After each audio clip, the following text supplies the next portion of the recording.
fielder from Van.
Good evening, baseball fans. We're ready for the second of this three-game set. The Port Angeles Lefties look to even the series tonight as they take on the Edmonton Riverhawks.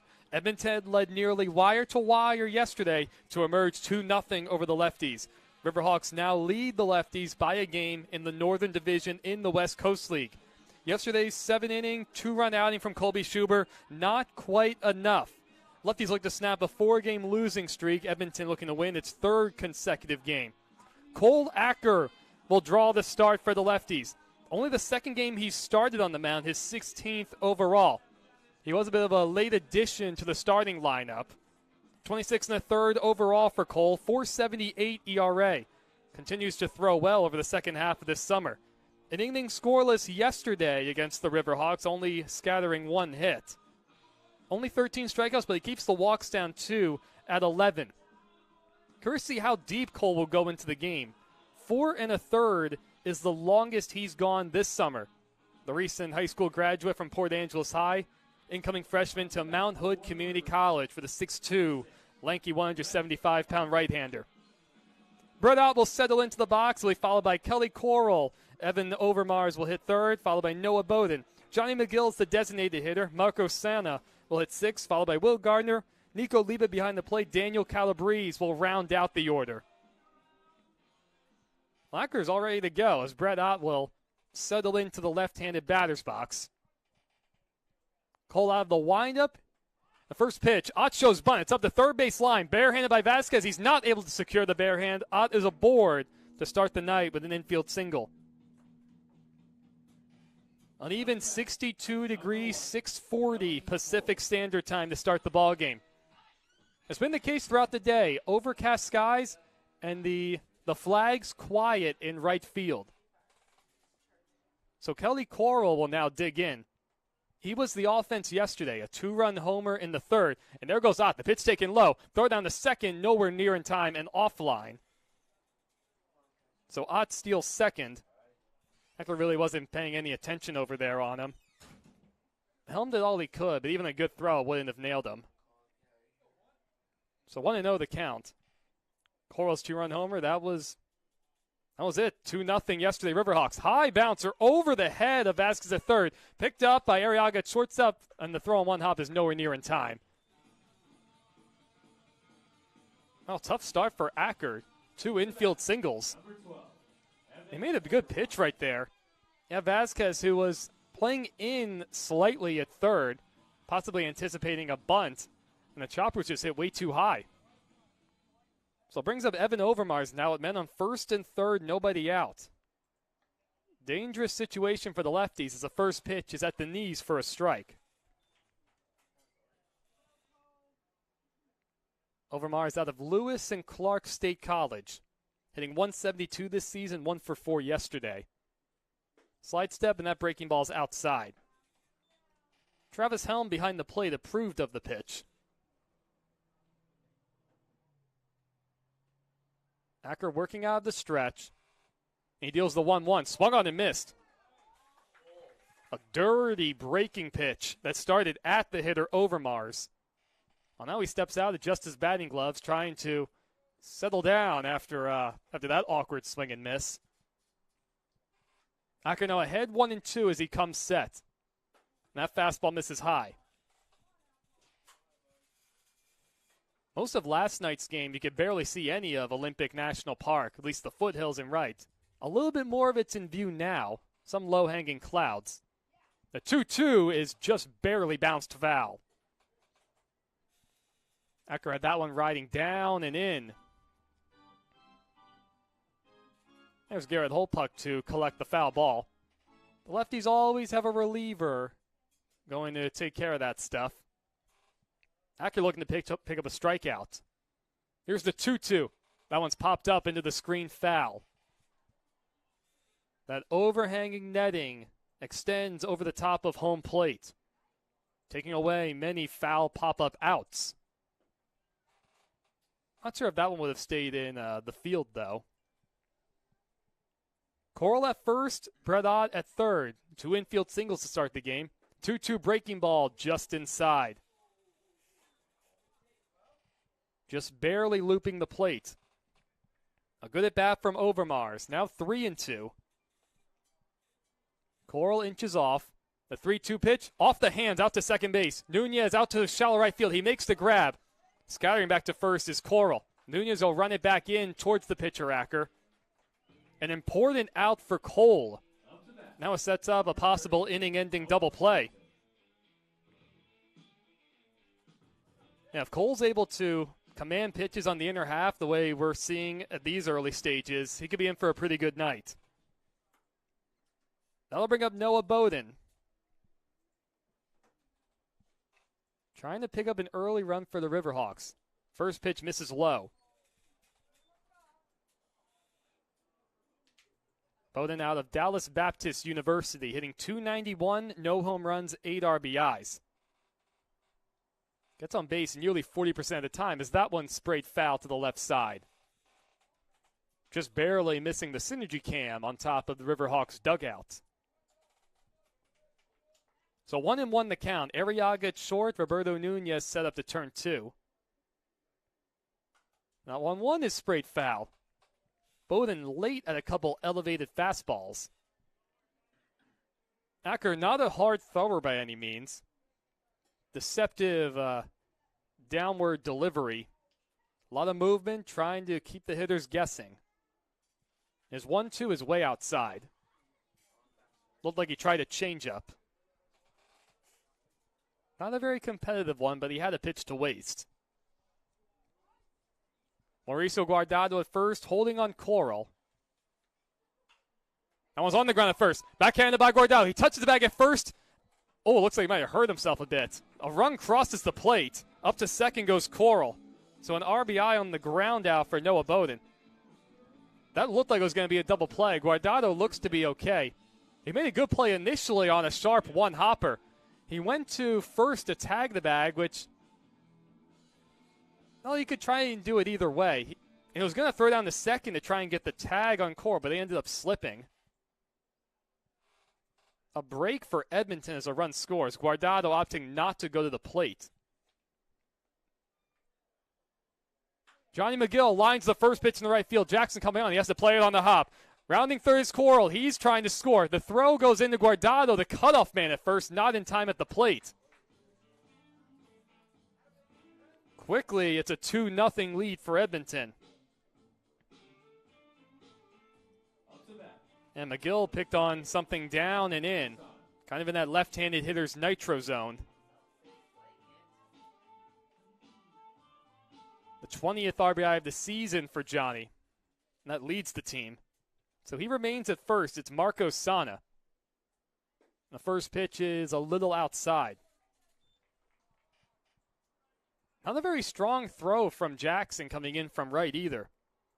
Kind of just threw it right to Guardado, the cutoff man. A strong throw to the plate might have been close. 1-0's off the hands, out to the left side. Arriaga's playing on the hop. He has trouble getting out of his glove. The throw to first is not in time. The third infield hit of the inning for Edmonton. I mean, they've had 4 hits off of Cole. The only one hit sharply was McGill. And, of course, you had Ott with the bunt single to open the game. Arriaga did all he could, trying to charge in on it. A slow humpback line drive. He just had to play on a short hop. It brings up Will Gardner, the 7th man to come to the inning. He takes the first pitch fastball in the inside corner.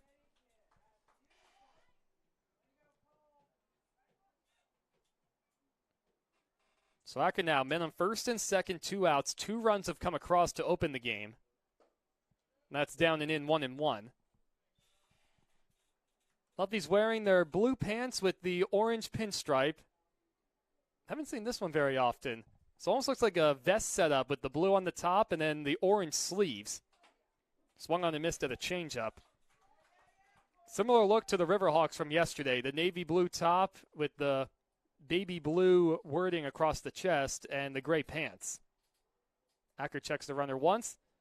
And that one is behind Gardner. Both runners will advance. McGill up to third, Osana to second. So now a base hit could put the Lefties in a huge hole. They already trail 2-0. Surprised me as much as anybody seeing Acker throw a pitch behind the batter. The 2-2 pitch with 2 outs is lifted in the air to center. Gerald is shaded towards right center. He goes over into the left center field alleyway. He makes the call and the catch.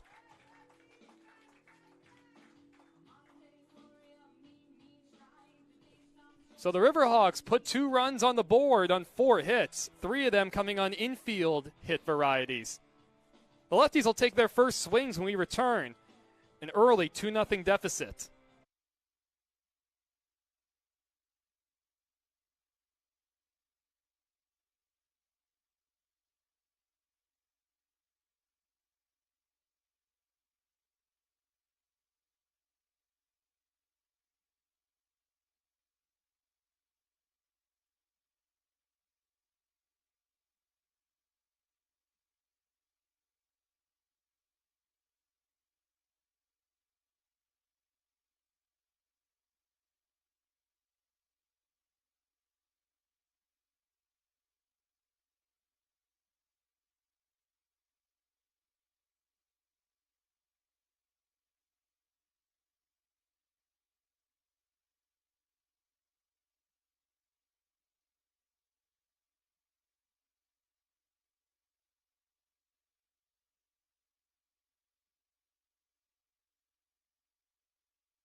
So we move to the bottom of the first inning.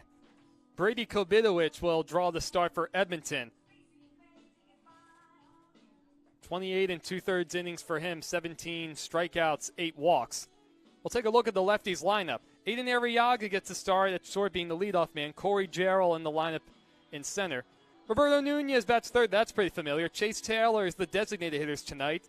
Trent Jackson, good to see him playing the field. He bats fifth, playing right. Brock Mayer will be in the 6th hole again. Julio Vasquez, the familiar spot at third base. Mauricio Guardado, we heard his name in the first inning. He bats 8th. Travis Helm gets a start behind the plate. He'll round out the order for the Lefties. Now, Kobidowicz, he's had limited opportunities, only his 6th game, all of them being starts this summer. The rising sophomore out of Niagara University. Well, he's going into his 2nd year there. He played 2 seasons previously with Cloud County Community College. Ended up transferring, of course, to Niagara.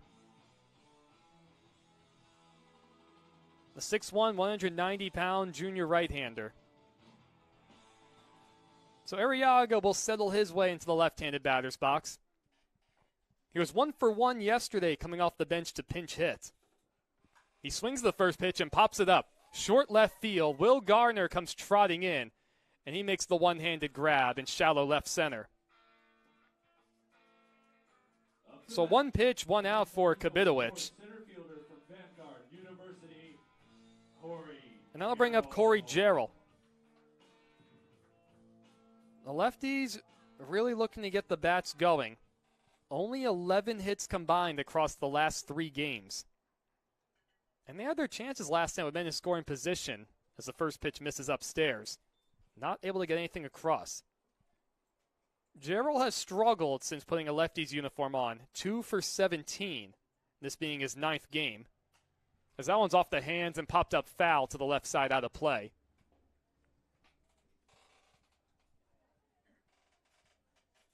So the count moves to 1-1. Strange to see, just no action with the flags. Upstairs, 2-1 the count. Also really crazy to think about. After tonight, only 4 home games remaining. Goodness, this season gone quickly. That one's fouled straight back. Kobidowicz working out of the windup.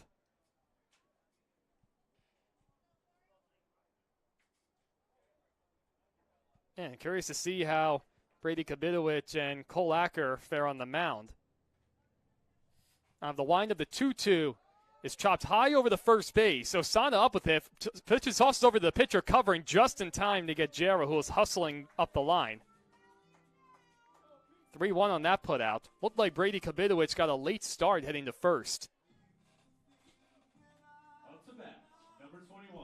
Now it's Roberto Garza Nunez out of Embry-Riddle Aeronautical University. How good has he been? 1 for 3 yesterday. Comes in hitting .361 as he takes a strike. The 5th leading hitter in the West Coast League. Now the 1 is on the outside corner 0-2, so Nunez quickly behind in the count. Not a big fan of that strike call. Comes into play tied for the most hits overall with Jake Sukada, of Richfield, as that one's outside. Both men have 56 hits this season.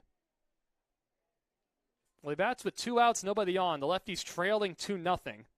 Deep breath from Kabidowicz. Now he deals. That curveball is flagged down by Kabidowicz on the mound. Jogs halfway over the first and underhand flips it. So 1, 2, 3 go the lefties in their half of the first. Good and efficient inning from Brady Kabidowicz. Cole Acker will get back to work on the mound. Looking for a little bit of better luck. 2-0 Riverhawks early.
8, 9, and 1 coming up for Edmonton. Nico Liebed, Daniel Calabrese, and Ott. So Cole Acker was making good pitches in the first inning, surrendering 4 hits, just 3 of them just not hit hard at all. Hoping to get these balls going at fielders this time. That first pitch is on the inside corner. Liebed, the redshirt freshman out of San Diego State University. That one's lined up the middle for a base hit. Bit of a hanging breaking ball at that time from Acker. If you have a hitter in Liebed, he kind of stepped in the bucket that time too. But when you have a pitch that kind of hangs in the strike zone that long, it's a pretty good one to hit. So it brings up the 9-man Daniel Calabrese. Slightly open stance for him in the right-handed batter's box. He shows bunt, and he foul tips that one into the glove of Helm. He's looking to sacrifice. That was not very good technique. You got to bend your knees with the pitch, and you got to keep the barrel up above your hands. Well, he doesn't square and takes low. Staring down to the third base coach's box for signs. 25-year-old head coach Jake Lanferman down there. What's the call here? Looks like Acker just balked. Both umpires made the call, so Liebed trots up to second. I guess Acker just flinched. No argument from Cole. 1-1 the count. And that one's chopped high over the shortstop. Arriaga charges it, throws on the run, and Guardado's able to hold the bag. Good play all the way around. Up to third goes Liebed. Already the third high chopper that we've seen from Edmonton hitters. It brings up Brett Ott. Singled and stole a base and scored in the first. Singled on a bunt hit. So the lefties will play the middle of the infield back. The corners will be in. Guardado at first, Vasquez at third. Already leading 2-0. Outside 1-0.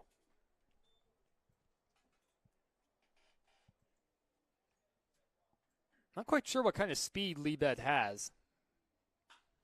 That one's hit fairly well out to center. Gerald's playing shallow. Now he goes back. He has a beat on it and makes the catch. Liebed will tag as the throw comes into second base. Well, a good at bat from Ott.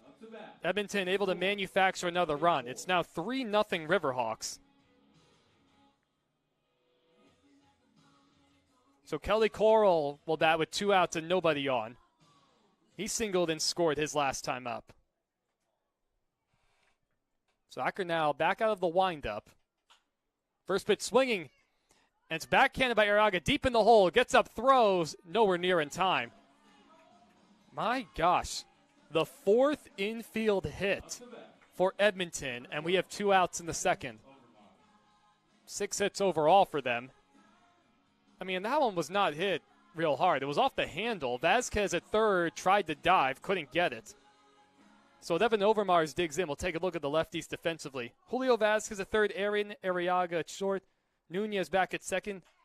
First pitch swinging again. On the ground to second base. Nunez, he bobbles it, and he has no play anywhere. Roberto frustrated at that one. Overmars was not running real well up the line. He still might have had a play. Mauricio Guardado at first, Travis Helm behind the plate. Brock Mayer is the left fielder. Corey Jell will get the start in center. Trent Jackson back in the field for the first time in 11 days. He's playing right. And, of course, Cole Acker working his second inning on the mound. The lefties were really good defensively yesterday. Only 1 error and quite a few web gems to go around. So Bowden will dig in. And time is called by the home plate umpire, and now he's going to go get back to his spot. Bowden bounced out to first and drove in a run on that play. Acker takes a deep breath, checks the runner once, and he swings the first pitch and fouls that one out of play to the left side. Some early swings from the Edmonton hitters. 0-1 the count. Acker trying to work out of any further damage. And that one's hit high in the air, short right center. Gerald comes trotting in, Jackson over, and it's going to be Corey who makes the two-handed catch. So Acker had to throw a few extra pitches with the error from Nunez. He allows 1. So 3-0 Edmonton. We head to the bottom of the second. Lefties looking to hit some balls hard.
Heart of the order coming up for the lefties. Chase Taylor, Trent Jackson, and Brock Mayer. They find themselves trailing 3-0. Edmonton, well, jumping out aggressively. Early swings and finding some holes. Taylor has been struggling. Comes into play 0 for his last 16. It's a first pitch, on the outside corner. I guess that couple inches off the plate to righties is open for business tonight. Brady Kabidowicz back to work. Taylor comes up empty at a fastball. Chase was frustrated throughout last night. Had some opportunities with men on base, including a man on third and less than 2 out situation. Not able to come through. That 0-2's outside. Kabidowicz was already kind of trotting off the mound, ready for his guys to throw it around. That was outside. 1-2 the count now. A deep breath from Brady. Now he kicks and deals. Breaking ball, that one's in the dirt and skips past Nico Liebed behind the plate. Still a completely overcast day at Civic Field, but the foothills of Olympic National Park in really good view. That 2-2 is a little inside. Good at bat from Taylor. He's worked it back full. Last thing you want to do for any pitcher is walk the leadoff man, especially when your team puts up runs. Here it is. That one's popped foul into the screen. So Taylor now awaiting the 8th pitch of the at-bat. Good to see him get the pitch count up from Kabidowicz just a little bit. My goodness, that first inning was quick. Here is the payoff. Upstairs, ball 4. Good at bat from Taylor. See if the lefties can manufacture having the leadoff man on. Number 5, your right fielder from Hawaii, Hilo University, Trent. It'll bring up Trent Jackson. Battling shin splints for the better part of a week and a half. Back in the lineup yesterday. It was 0 for 2, removed late for a pinch hitter, as that first one's down and in the dirt. Well, we get to see Brady work out of the stretch for the first time. And that first pitch wasn't anywhere close. Taylor with a good lead off of first. And Jackson smokes that one deep but foul down the right field line. Into the lefties' bullpen. A long strike.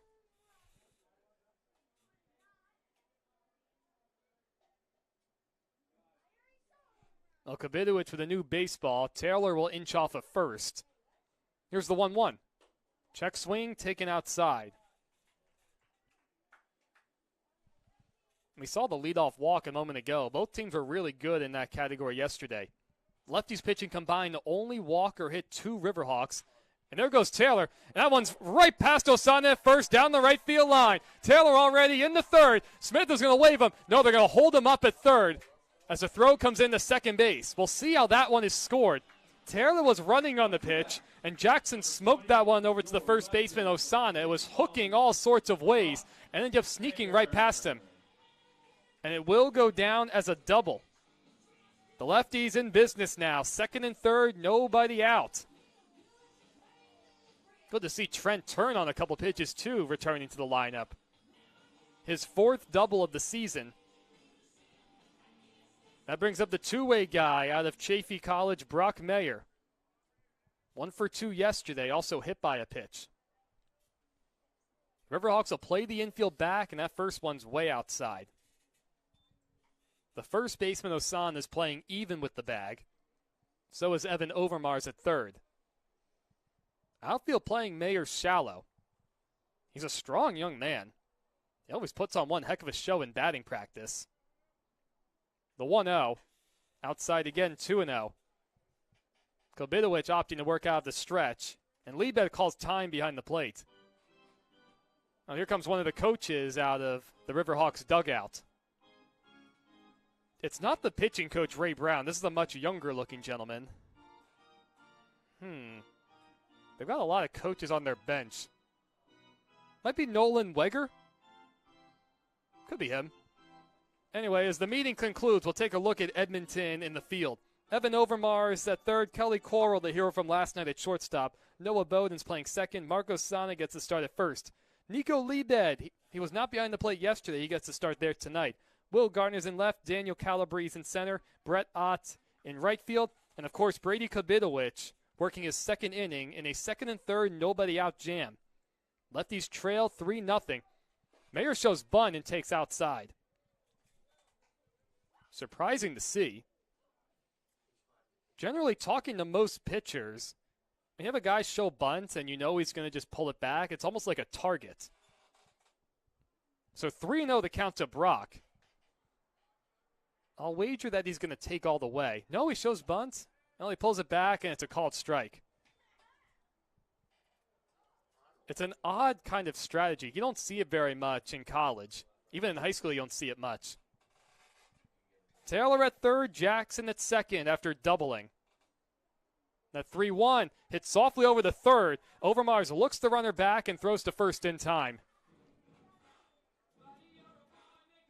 Outside of a strikeout, one of the worst outcomes you'd want if you're a lefty. No chance for Taylor to try and advance on that ground out. It'll bring up Julio Vasquez. Mayer's been really good, but that's one of those situations where you want to see a much better 3-1 swing. Julio was 0 for 4 with a couple strikeouts yesterday. Well, still the same scenario for Edmonton in the field, playing the middle infield back.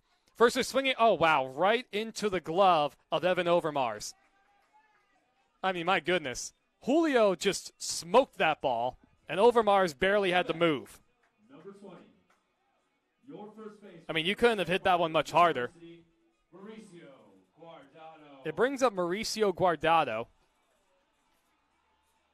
He's 3 for 29 in a Lefties uniform. He has struggled. Well, an opportunity right here. A base hit will likely cut it to 1. First pitch outside. Well, today was the second day of the Lefties T-ball camp right here at Civic Field. And if you check out the Lefties Instagram page, you'll see Mauricio playing Simon Says with the kiddos. On the inside corner, 1-1 the count. And he was telling me about it. He was surprised that so many of the T-ball age kids, and these are 5 to 9-year-olds, of course, mostly 6 to 8-year-olds, a lot of them didn't know how to play Simon Says out in front of a changeup. Well, you got to learn at some point. I was surprised, yeah, that's one of the first games you're generally taught. Second and third, 2 outs. The Lefties trail the Riverhawks 3-0. Guardado behind 1-2. That one's chopped foul at the first base line. Taylor walked to start the inning. Jackson doubled down the right field line.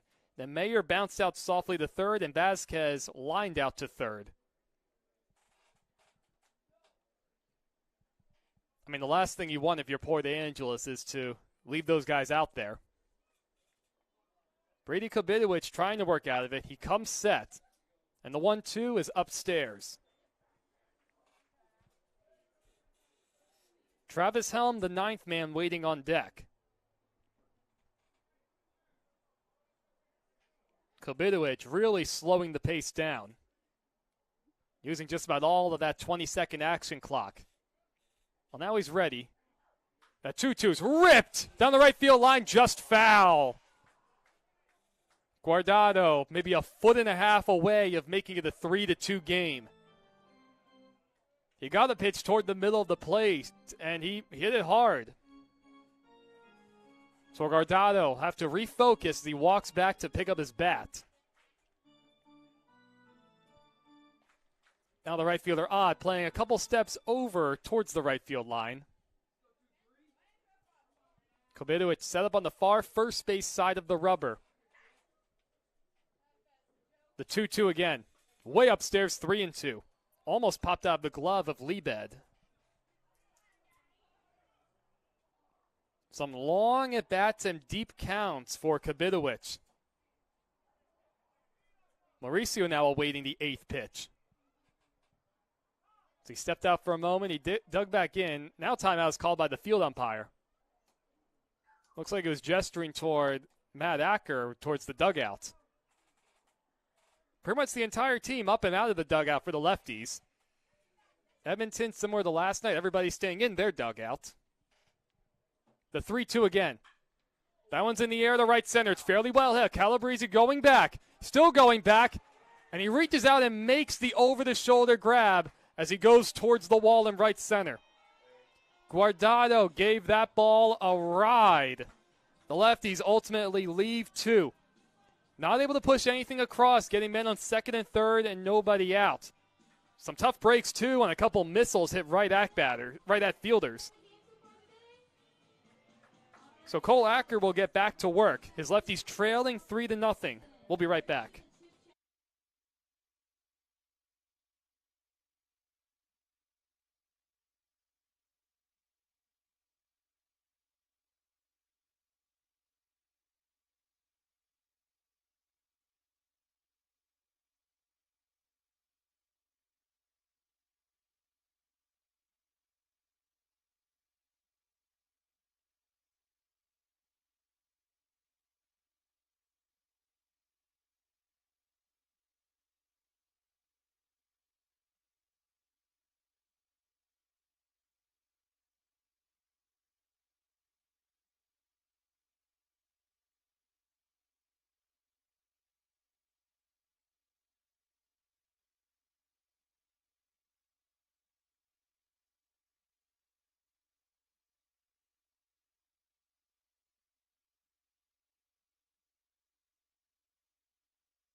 Johnny McGill, Marco Sana, and Will Gardner will be the hitters this inning.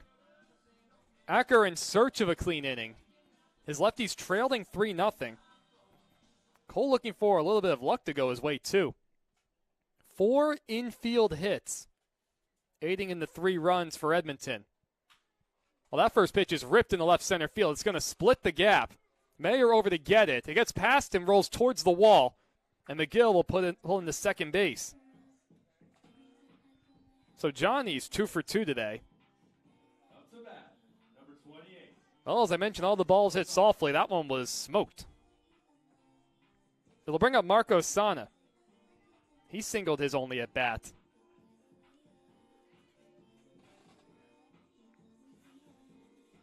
All 3 innings now, the Riverhawks have gotten the leadoff man aboard, looking to manufacture another run. First pitch breaking ball in there for a strike. And the lefties do have somebody up in their bullpen. Difficult to tell who it is. It's a right-hander. Well, Jamie Olsen's the only lefty in the lefties' pen.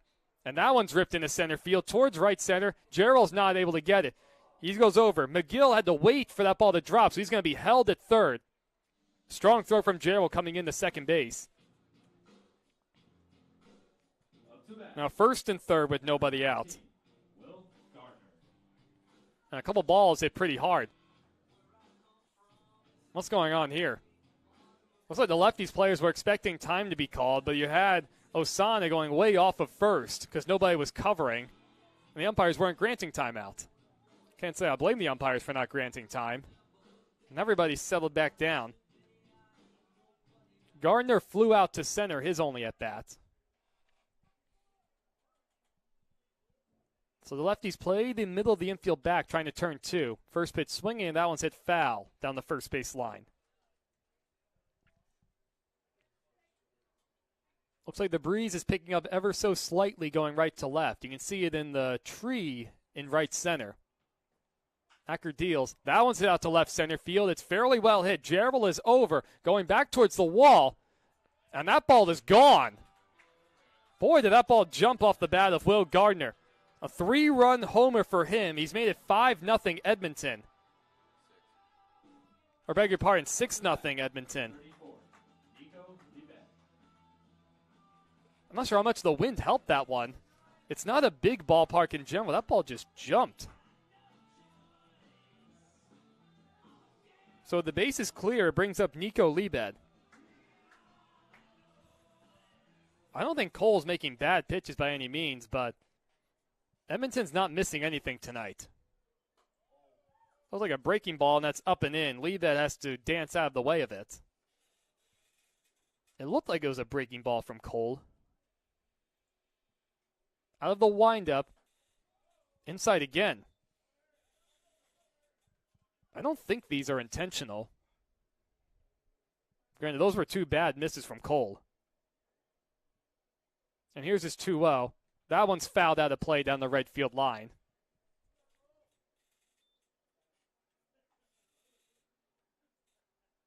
The second homer of the summer for Gardner.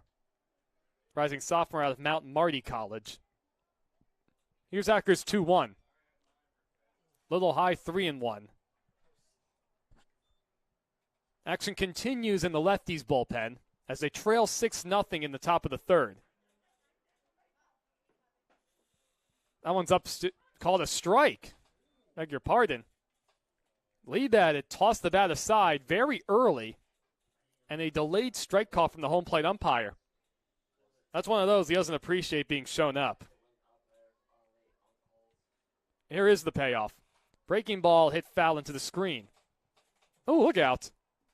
Surprised the guys working the grill down there. Came up and bounced right underneath one of their tables. Saw some of the people go, hey now.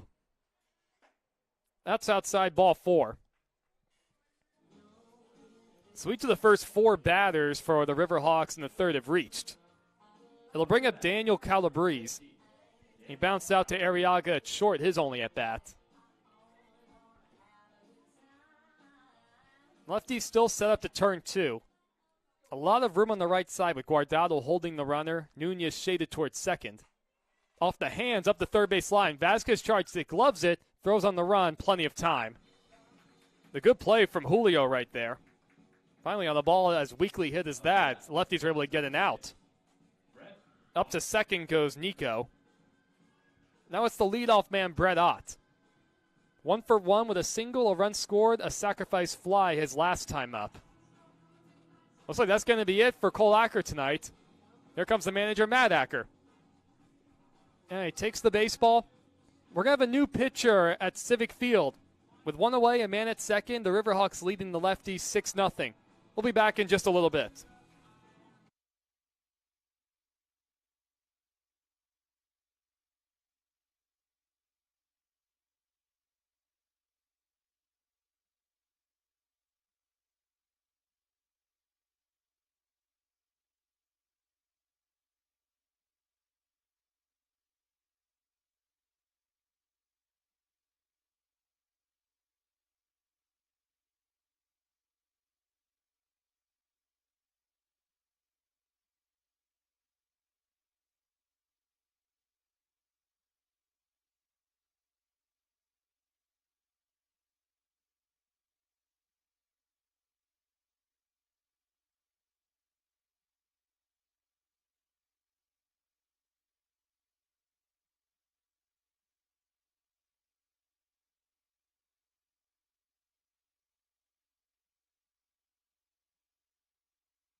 Welcome back, everybody. I'm Evan Schmeiser.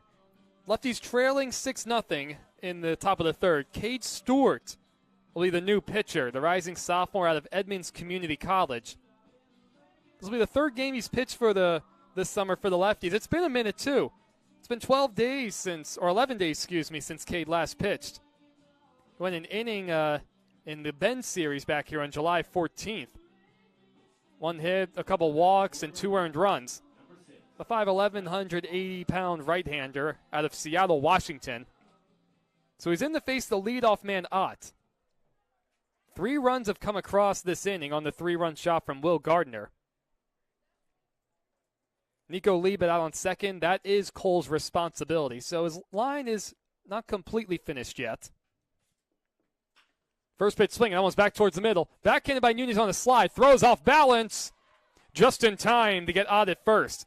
Excellent play from Roberto. So 2 away in the third. Liebet up to third. It'll bring up Kelly Coral. He's 2 for 2 today. So again, Acker's line not complete. 2 in the third, 9 hits, 6 earned runs for now. A walk and no strikeouts. Stewart opting to go out of the windup with the man on third. First pitch swung on and missed. Edmonton has come out aggressive. They are swinging constantly at the first pitch. On the outside corner, 0-2. Another delayed strike call from the home plate umpire. So 0-2 with 2 outs. Stewart trying to stop the bleeding. A deep breath from him, and now he deals. That's low.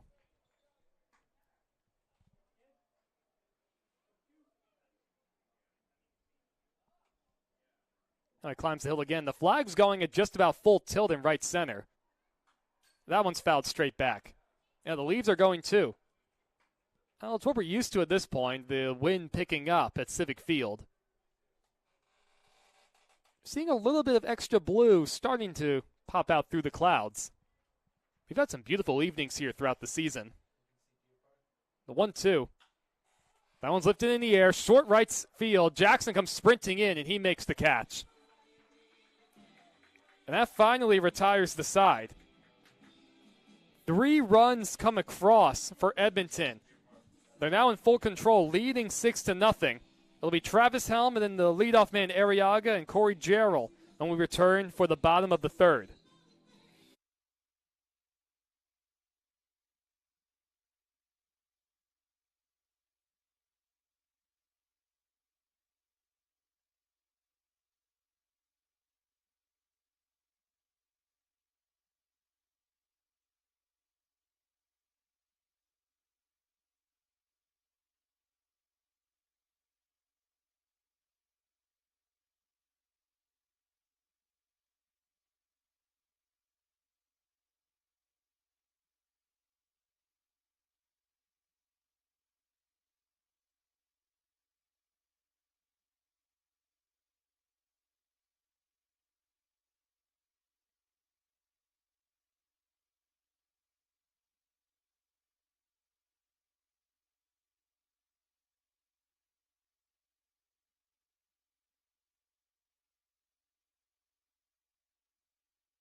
As Brady Kabidowicz finishes up his warm-up pitches for the bottom of the third, 6-0 Riverhawks over the Lefties. This inning is brought to you by Leets. Leets Farm Supply and Equipment Sales is the Peninsula's premier family-owned farm supply and equipment dealership, where we service what we sell. Shop local, support local, shop Leets Farm Supply. So the ninth man, Travis Helm, will get us started. Helm out of Central Washington University, the rising sophomore there. 4 for 27 this summer, this being his 12th game. He did not play in last night's ball game. Right on right the matchup, and the first pitch is on the outside corner. It's been a wide strike zone, at least going away to right-handed batters. It's been consistent most of the early evening. That one's a little too far outside. Oh, looks like just a little bit of sunshine is starting to pop out. Yeah, you can slowly see it happening out here. That one's lifted into the screen, foul. So the Lefties trail 6-0. Edmonton putting up a couple runs in the first, 1 more in the second, 3 more in the third. Making things tough for a lineup that has struggled as of late. Curveball high. And you wonder how sharp Brady will be with all that time on the bench. The Lefties hit some balls hard last inning, just right at guys. That one towards the hole. Good play by Overmars on the short hop. In time to get Helm at first. Really separates out the third baseman who can handle the hot corner when they handle those short hops going to their left. Julio Vasquez for us has been really good, at least on those particular plays. Brings up Aiden Arriaga. He flew out to short left to open the game in the first. Arriaga out of the College of the Desert getting the start tonight. He shows bunt, pulls back, and takes outside. Finishing up his early summer season, the month-long campaign in Palm Springs, and coming up here. That one's outside again. Good hitters count for Aiden now. Wind continues to blow right to left. That's right down the middle, 2-1. No action in the Lefties bullpen, so Acker's looking to get some innings out of Cade Stewart. Came in to get the final 2 outs of the third. Check swing, and Arriaga takes low. A little bit of bad luck for Cole, and I guess just running into a lineup on the wrong night. And the 3-1 is fouled straight back. Good experience overall for any of these incoming freshmen. Getting to see some higher level competition. This is a top 5 summer collegiate league in the country. Arriaga digs back in. Here's the 3-2 from Kvitowicz. Swung on and missed. First strikeout of the evening for Brady. Now 2 away. It'll bring up Corey Jarrell. As far as the incoming freshman, I had some time to talk to Isaiah Walls during batting practice. He's getting the night off. A hot start, relatively newcomer for the Lefties. And he's one of those guys who just graduated high school. And of course, the pitching it's going to be a step up as far as pitching is concerned. Outside with a breaking ball. And you mentioned that pitchers throw a little bit harder, they're going to have a much better idea of their off-speed stuff and how to get guys out. 1-1, Gerald taking a strike. Part of the new thing for him is Isaiah is starting to realize, he's gone long enough in the league, as that one's hit slowly out to second. Bowden up with it, soft toss to first. So anyway, as the side's retired in the third, Wall's one of those guys starting to realize, ooh, okay, with all this technology and the synergy stuff, guys are starting to get just a little bit of a book on me now that I've had a few at-bats. Told me especially he's seen a lot more breaking balls as of late. Way more breaking balls. So the Lefties go down 1-2-3 in their half of the third. Cade Stewart back out there beginning his warm-up if we head to the top of the fourth. 6-0 Riverhawks. We'll be right back.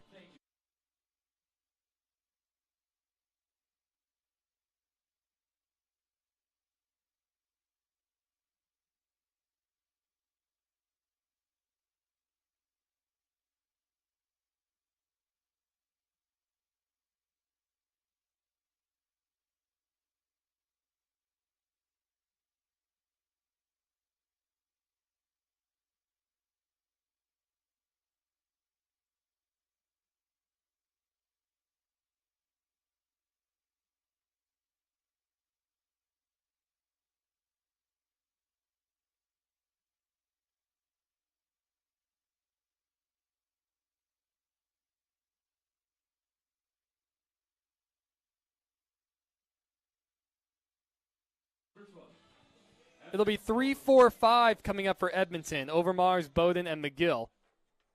Stewart out of the windup to begin the fourth. 6-0 Riverhawks. The first pitch right off the ribs of Evan Overmars. You can hear that thud from up here. Seems just fine as he trots to first and gives a fist bump to the coach down there. It'll bring up Noah Bowden. Well, I know it's the case with pretty much everyone who works on a seasonal basis for a summer collegiate team or whatever it might be. A lot of people going back to school or getting ready to go back to school. I've mentioned it before, a little different with me. Working with my other boss for where I'm going to go to continue my pig racing career. The pig race announcing. First pitch is swung on and missed by Bowden. Lefties look to turn 2. I talked to my boss recently, and looks like my first event will be in Centralia, Washington. That one's towards the hole on the right side, and he'll sneak in the right field. Nunez over to get it. Tosses back to second base, so another infield hit. 5th infield hit of the game for Edmonton. They've already reached double digits now. First and second, nobody out. It brings up Johnny McGill, the designated hitter. He's 2 for 2, an RBI single in the first. He doubled and scored his last time in the third. Lefty's looking for a double play as that first pitch is low. So Centralia will likely be my first event. If there is any change, then I might go to the northern panhandle of Idaho. I'd love to go there. I have not been to Big Sky country yet. Wyoming, Montana, Idaho. Swung on and missed 1-1. Our public address announcer went, oh, Idaho. How about that? It's a beautiful part of the country.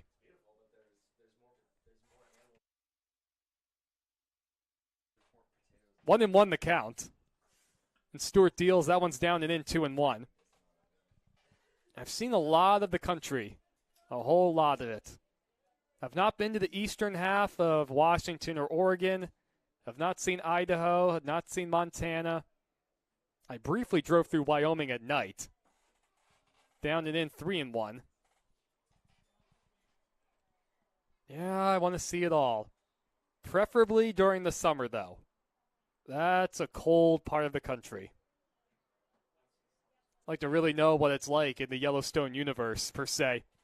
Soft grounder over the second. Nunez up with it. He only has one play to first. Bowden up to second. Overmars to third. One away in the fourth. Up to bat, number 28. It brings up Marco Sana. He's 2 for 2 with a couple singles. Anyway, after Centralia, that'll be the weekend of August 17th. It's a 4-day fair, if I remember correctly. The Southwest Washington Fair. Then I'll head over to the Benton-Franklin County Fair, which is east of Centralia. Stewart going out of the windup. Lefty's playing the corners in.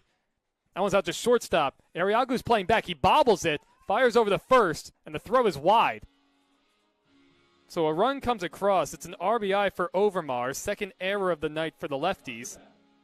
I mean, that one looked to be about as routine as it would get. Arriaga not able to come up with it. It's now 7-0 Riverhawks. First and third, one out. It brings up Will Gardner, who had the 3-run homer his last time up in the third. He swings the first pitch and fouls it back. Anyway, so Benton-Franklin County is the following weekend after the 17th. Well, I guess I can pull the calendar up right now. Yeah, the Big Racing Boss has been at it for 36 years. On the outside corner, 0-2. He's pretty organized with this stuff. He told me about a slight calendar change earlier today. So let's see, August. All right, the Centralia's the 17th of August through the 20th. In the dirt, 1-2 the count. Lefty's playing the middle infield at turn 2. Guardado holding the runner at first. That's Osana. Vasquez playing even with the bag at third. 1-2 the count to the lefty, Will Gardner. That one's out to short. Another chance for Arriaga. He steps on the second base back for one over the first in time for a 6-3 double play. So Stewart allows a run. It's now 7-0 Riverhawks. He's able to work out any further trouble with the double play. We head to the bottom of the fourth inning. See if the Lefties can try and chip away. And I'll talk a little bit more about pig racing, of course, the game itself in a moment.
As we head to the bottom of the fourth, Roberto Nunez, Chase Taylor, and Trent Jackson will be the hitters. Kobidowicz back out to work the fourth. Other than the second inning, he had really easy first and third innings. The second inning, he worked out of trouble, men on second and third, nobody out. Working with a comfortable 7-0 lead. Anyway, where was I before? Oh, yes, I was talking about the pig racing schedule. This, of course, is great encouragement for anybody who lives in these areas. Come on out. The pig racing shows are free. You can pay $15 if you want to get a picture with one of our picture pigs, Strawberry. I train her myself. We get her to pose on a podium with her pink number 5 jersey on. And we print out the photo, too. Put as many as you want in it. Nunez takes a first pitch strike on the inner half. Roberto bounced out to the pitcher, his only time up. Let's see, there's Ben in Franklin County, then That one's off the leg of Nunez. He fouls it off himself. Now he's going to take a little painful walk around to try and get the pain out of there. Nunez does not wear a shin guard. Nope. Oh, there it is. Never mind. He does wear a shin guard in his front leg.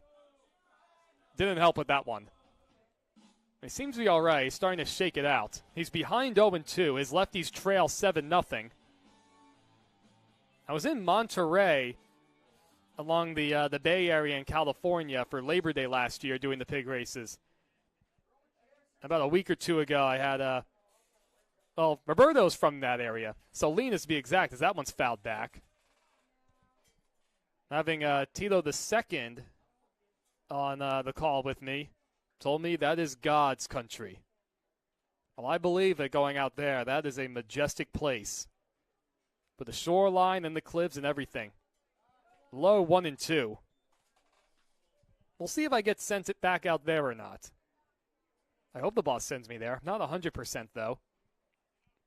And then I expect to spend about 2 months back in Wheatland, California, 30 miles north of Sacramento. As that one's popped up, short center. Calabrese comes running in, and he makes the grab. So Nunez now 0-2. It'll bring up Chase Taylor. He worked a really good 8-pitch at bat, resulting in a walk to open the second inning. Still 0 for his last 16. Trying to get off of that schneid. Kobitovich out of the windup, and a first pitch curveball is in there. 2 months living on a pumpkin farm in an RV. It's a hot area, too, in Wheatland. That's Central Valley in California. Another curveball misses high. Those Saturday, Sunday shows when they get into the main part of their October season. It's 9 shows a day. Oh, it's worth it, though. It's worth it. 3 curveballs to start the at-bat to Taylor. That one misses inside. Another good group of youngsters playing out there on the grass field beyond the right field fence. And the sun's popped out. That one's popped up. Right side, Osana in foul territory towards the fence, and he has room to make the catch. 2 up, 2 down go the lefties. It brings up Jackson. Up to bat, number 15, your right fielder. Jackson responsible for the only hit so far for the lefties. A double down the right field line. Past Osana at first. Outside.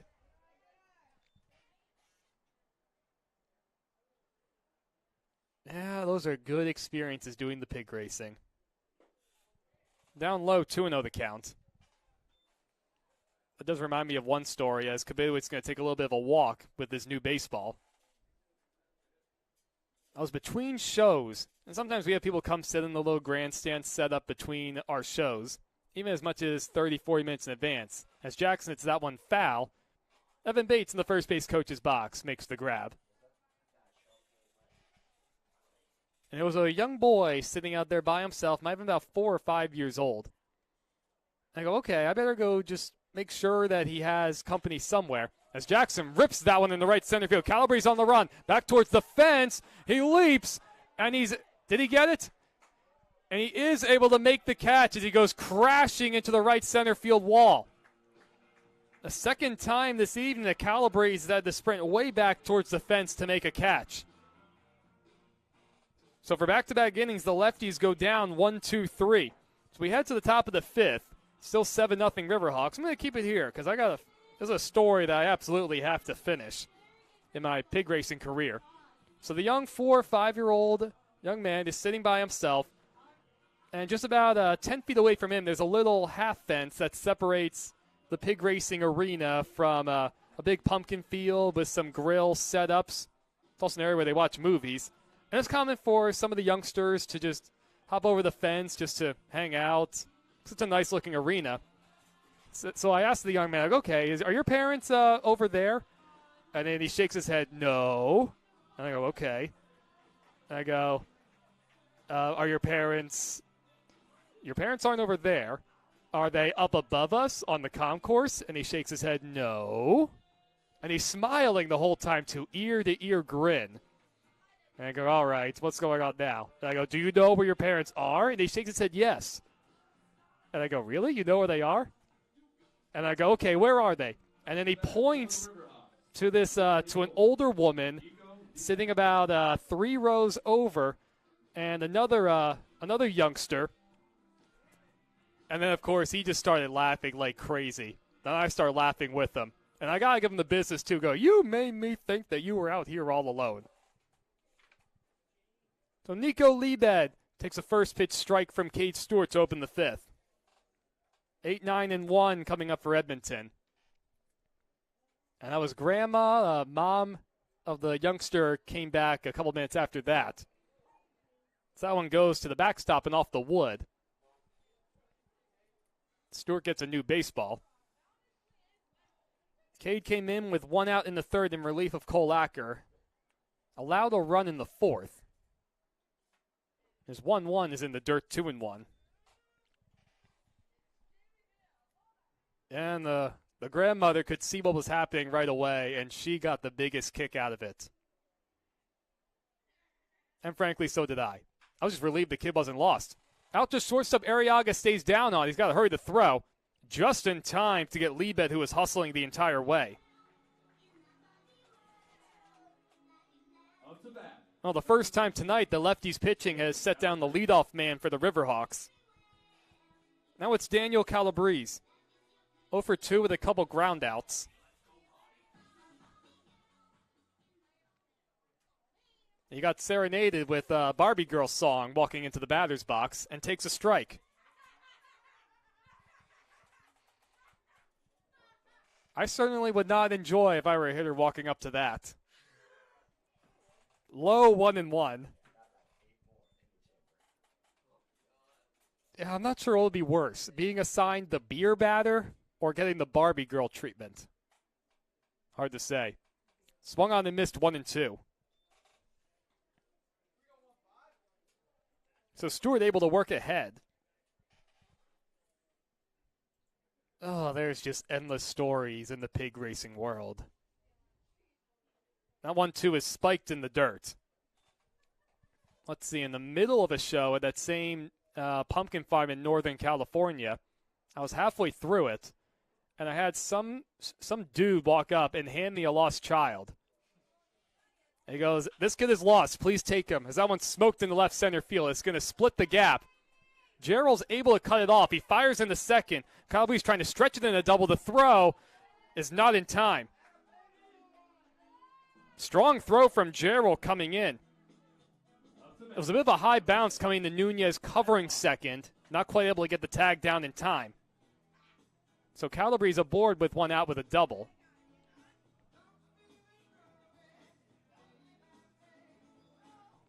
It brings up the leadoff man, Ott. 6th double of the season for Calabrese. Ott bounced out to second his last time up, 1 for 2 on the night. Swing and a miss at the first one. Yeah, so I was handed a lost child. I could see how he got lost. This kid was a wanderer. So I went the next 3 minutes of my script. And continuing the show, there weren't any races during this part. Arriaga comes in behind the runner at second. And a slider misses low. Helm approved of the pitch. And the kid kept knocking over all my stuff. I set things up so neatly in my arena. I mean, he didn't know what he was doing. He's just having fun. Down low. I guess I should have been relieved. The kid wasn't nervous. He wasn't crying. Could have been a lot worse. And then eventually my 2 stagehands come from around the corner. They're kind of just waiting back behind our little barn wall setup. So that one's in the dirt, blocked by Helm. They come around, and I go just walk over to them. I push my mic off to the side, and I go, okay, you right there, go ahead and take the kid and go find an actual security guard. He was able to do that, and then we continued the show. Someone's hit foul by the lefties' dugout. 3-2 the count to Ott. Calabrese over at second after doubling a moment ago. 7-0 Riverhawks.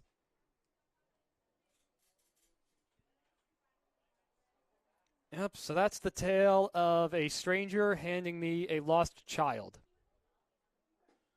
As that one's just inside. So Ott draws a walk. It puts men on first and second with one out. I mean, he was doing the best he could. I guess I should take it as a compliment that I look official enough to be handed a lost child. But then I go, a security guard would be a much better person to handle that.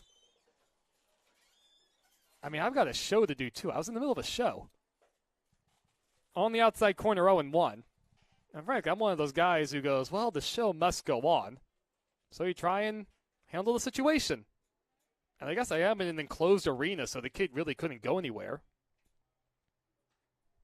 Nunez trying to keep the runner at second close, and that curveball's on the outside corner.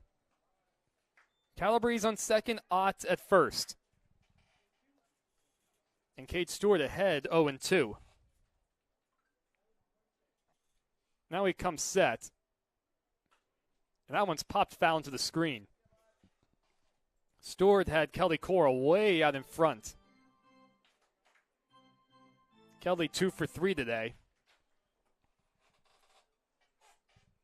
Turning into another really nice evening. Still overcast, but the sun has popped out. 0-2 again is popped up on the infield along the third base line. Vasquez comes trotting in, and it's going to be the catcher, Travis Helm, who makes the catch in foul territory. Just about halfway in between third base and home. Up to bat, number 12, Evan Overmars. Well, with the overhanging screen above home plate, really haven't had a chance to see catchers catch pop-ups. That's one of those where Travis saw an opportunity, but he goes, I want it. I need some practice at this. Evan Overmars was hit by a pitch his last time up in the fourth and came around to score. Chops that one high over the short. Arriaga gets on in between hop. The throw to second. Oh, just barely in time. A hard slide to second base. Nunez is down right now. Yeah, Brett Ott with a hard slide to second. Well, it's good to see Nunez is now back up. I mean, it doesn't look like there's any intent right there to try and injure him. All right, so Roberto walking off the field. That's a good sign. It looks like he and Ott exchanged oh, no. I thought it was going to be friendly words first. Now they're jawing at each other. Oh, the benches are clearing. Well, this seems unnecessary. Oh, I guess the benches aren't clearing. That's just some Edmonton guys running out to take their positions on the field. I first thought they were exchanging some friendly words, like, hey, my bad, things like that. And then things got a little more aggressive. Saw some more yelling. Well, anyway, now things seem to have calmed down, at least for now. Stewart able to work out of any damage. 7-0 Riverhawks. We head to the bottom of the fifth. We'll be right back.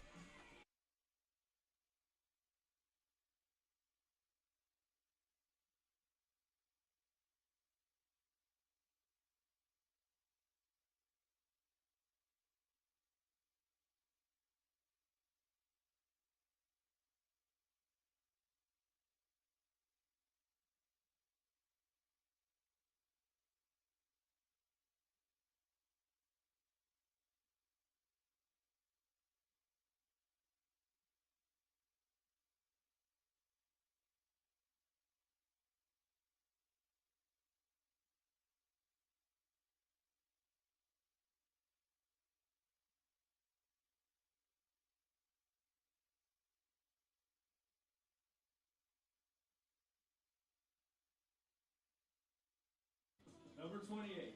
Brock Mayer, Julio Vasquez, Mauricio Guardada will be the hitters for the Lefties as they trail 7-0 going to the bottom of the fifth. I know the Lefties are trying to make Brady Kabedowicz just sweat a little. He's only allowed one hit. 3 of his 4 innings have been 1-2-3. Lefties did threaten in the bottom of the second with men on second and third, nobody out. Mayer bounced out softly to third, his only time up. That one smoked deep to left field. Back goes Gardner towards the fence, and that one's off the top of the wall. Mayer was not running out of the batter's box. He thought that was gone, so he has to hold up at first with a long single. I mean, that hit right off the very top of that orange cylindrical piece of plastic at the very top of the wall. It's common to see those above the chain link fences. So it brings up Julio Vasquez. I mean, if Brock was hustling, he definitely would have had a double.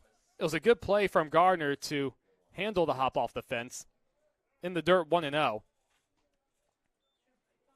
I mean, we haven't really seen the extra base potential all that much from Brock, but he is strong. He's always impressive to see in batting practice. And he's trended really well coming into today's game. Way outside 2-0. So the second double of the season for Mayer. Maybe inches away from his first home run. He came in hitting .324. He's been really good at the plate. That's right down the middle, 2-1. So Brock's now hit in 5 consecutive games. Well, how do hit streaks work, I guess? Do they count against him when he comes in to pitch? I don't know. He has a 5-game hitting streak as far as I'm concerned. In the dirt, 3-1. Good hitters count for Julio. Well, there's no movement, virtually no movement on the flags in right center. Maybe a little bit of wind might have helped that Mayer ball carry out. Kabidowicz now comes set. Here's the 3-1. That one's fouled back. Vasquez nearly down to a knee, swinging at that one. Perhaps Kabidowicz taking a bit off that one. So Mayer inches off of first. I doubt he'll take off. Here's the 3-2 to Vasquez. That one's chopped over the third. It's a fair ball. Overmars charges to get it. In time at first to get Julio. So Mayer advances to second. Yeah, some really good pig racing stories. Some good memories. Let me think. There are some other ones in the chamber. It brings up Mauricio Guardado. Lefties looking to get on the board as they trail 7-0. Kabidowicz working out the stretch. Short lead at second from Brock. That one's in the dirt. It kicks to the right of Liebad. Mayer's not going to chance it by trying to advance to third. Smart move in my opinion.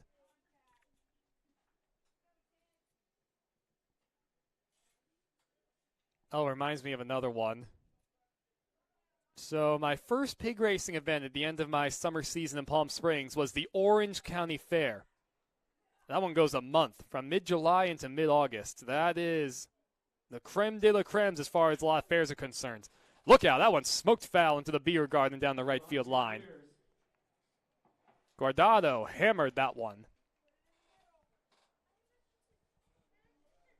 So anyway, my first event.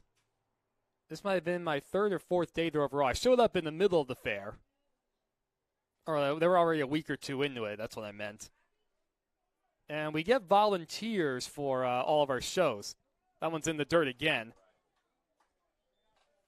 We get volunteers for all the fairs there to help out.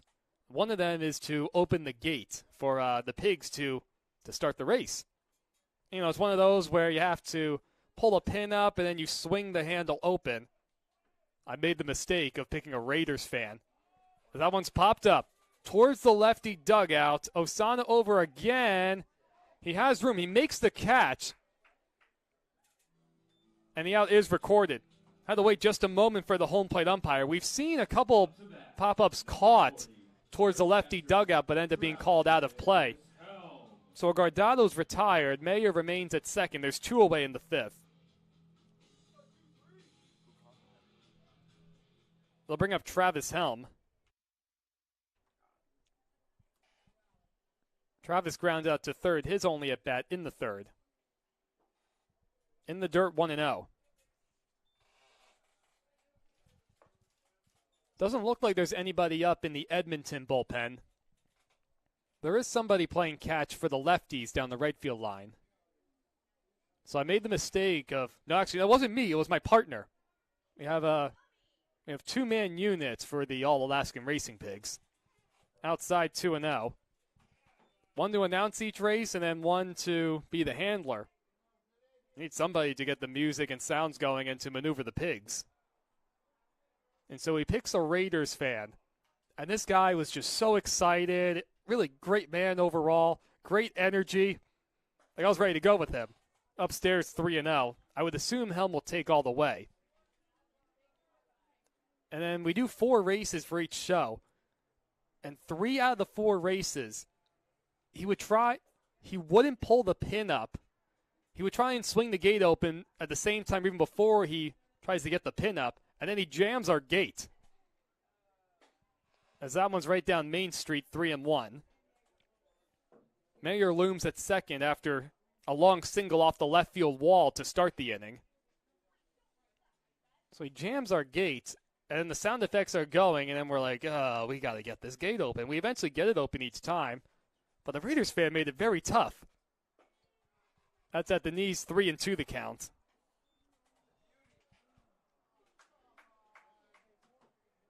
I mean, look, I felt bad for the guy because he brought such great effort, but he had to, yeah, his daughter with him too. It was a really good time. As that one's bounced foul, we'll get out towards the Edmonton dugout. But then I say to myself after that, I don't think I'm going to pick anybody who's wearing a Raiders jersey. I don't think I'm going to do that because the outcome might be similar. They are a different breed, coming from a guy who grew up in Eagles country near Philadelphia. That one's hit softly out to short. Coro gets in the hole. He bobbles it. Everybody's going to be safe. Mayer up to third. Helm to first. We'll see how that one's scored. Helm does not have great speed, but it would have been a tough play for Coral to throw out Travis. Well, at least for now, it's going to go down as an error. So the first error of the night for Edmonton. Travis will certainly not appreciate that one. So it brings up Aiden Arriaga. Aiden's 0 for 2. Swings the first pitch. That one's ripped in the right field, right at Brett Ott. That's got to be the third or fourth time the Lefties have hit a rocket right at someone with a man in scoring position. So the Lefties leave 2. Still 7-0 Edmonton as we head to the top of the 6th inning. See if I have any more pig stories or other things when we return, you guys.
It'll be the heart of the lineup coming up for Edmonton. Noah Bowden, Johnny McGill, Marco Sana as they lead the Lefties 7-0 in the top of the 6th. Kai Kamada will take over on the mound. A rising sophomore out of Mililani, Hawaii. Going to school at Pierce College. His 6th game of the summer. 6 innings, 9 strikeouts. Working out the stretch, the first pitch is outside.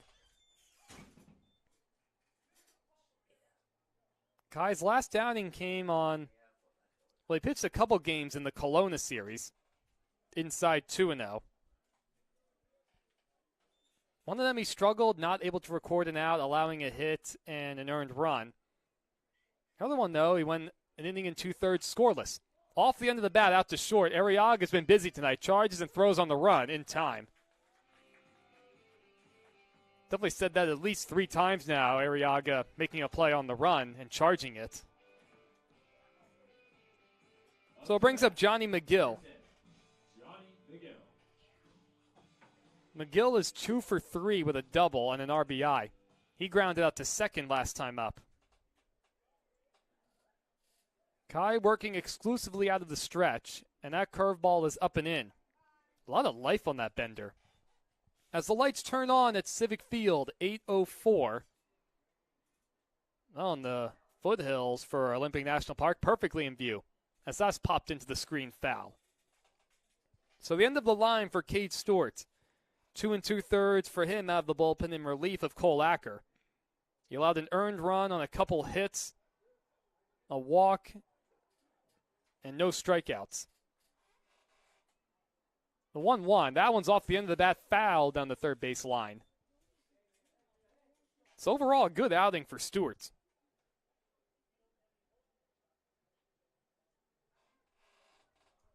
One and two the count on McGill.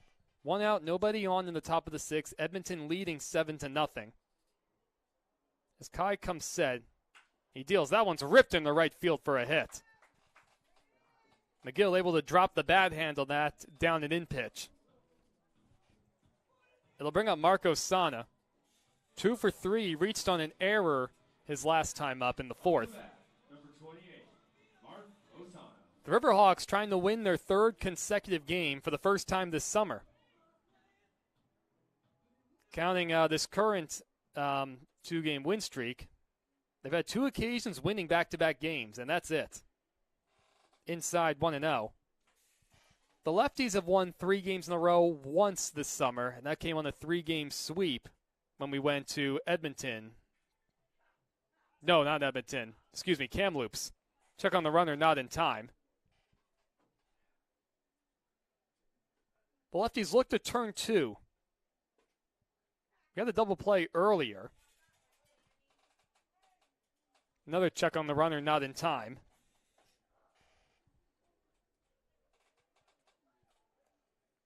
And the double play came to end the 4th inning, as that's low, 2-0 the count. The Lefties in jeopardy of dropping their 5th straight. That's down and in, 3-0 the count. I would think Osana might get a green light. Well, that one's behind and over the head of Marco Sana for ball 4. Not sure if there's any intent on that one, so McGill will trot up to second, and Osana will take his base. Now it's Will Gardner. 1 for 3 with the 3-run homer in the 3rd. As time is called, a brief meeting between the mound and home plate from Helm and Kamada.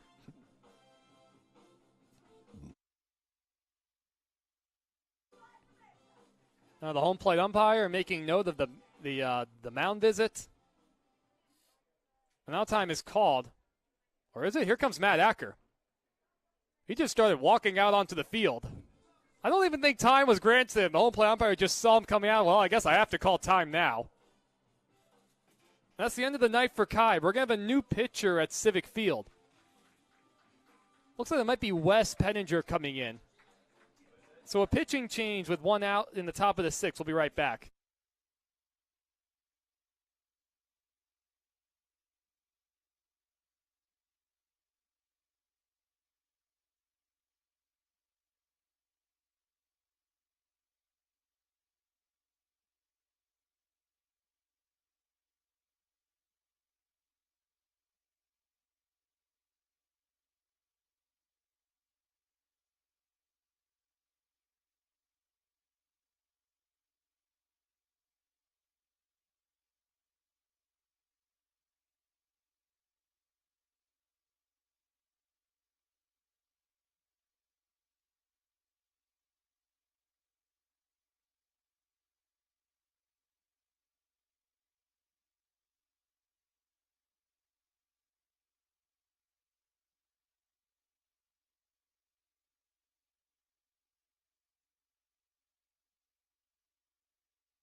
Well, everybody, it's not Wes Penninger's coming in the pitch. It's actually Jake Petty, the rising junior out of Southwestern Assemblies of God University.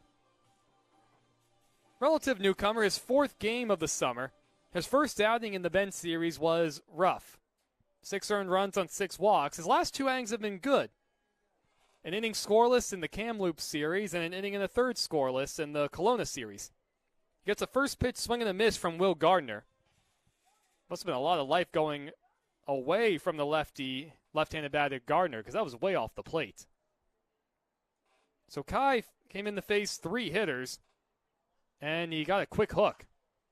That one's in the air, down the left field line. Vasquez going back into the grass. He stumbles a bit, and he's able to stay with it and make the grab in fair territory. Up to bat, number 34. Well, good to see Petty able to get the first out. That brings up Nico Liebed.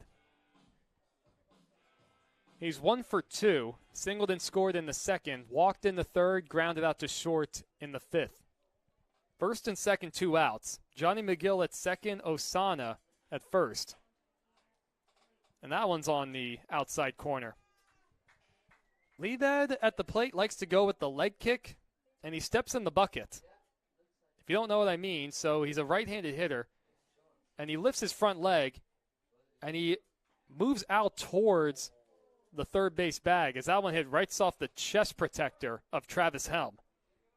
He seems to be all right. The home plate umpire is going to walk a new baseball out to him.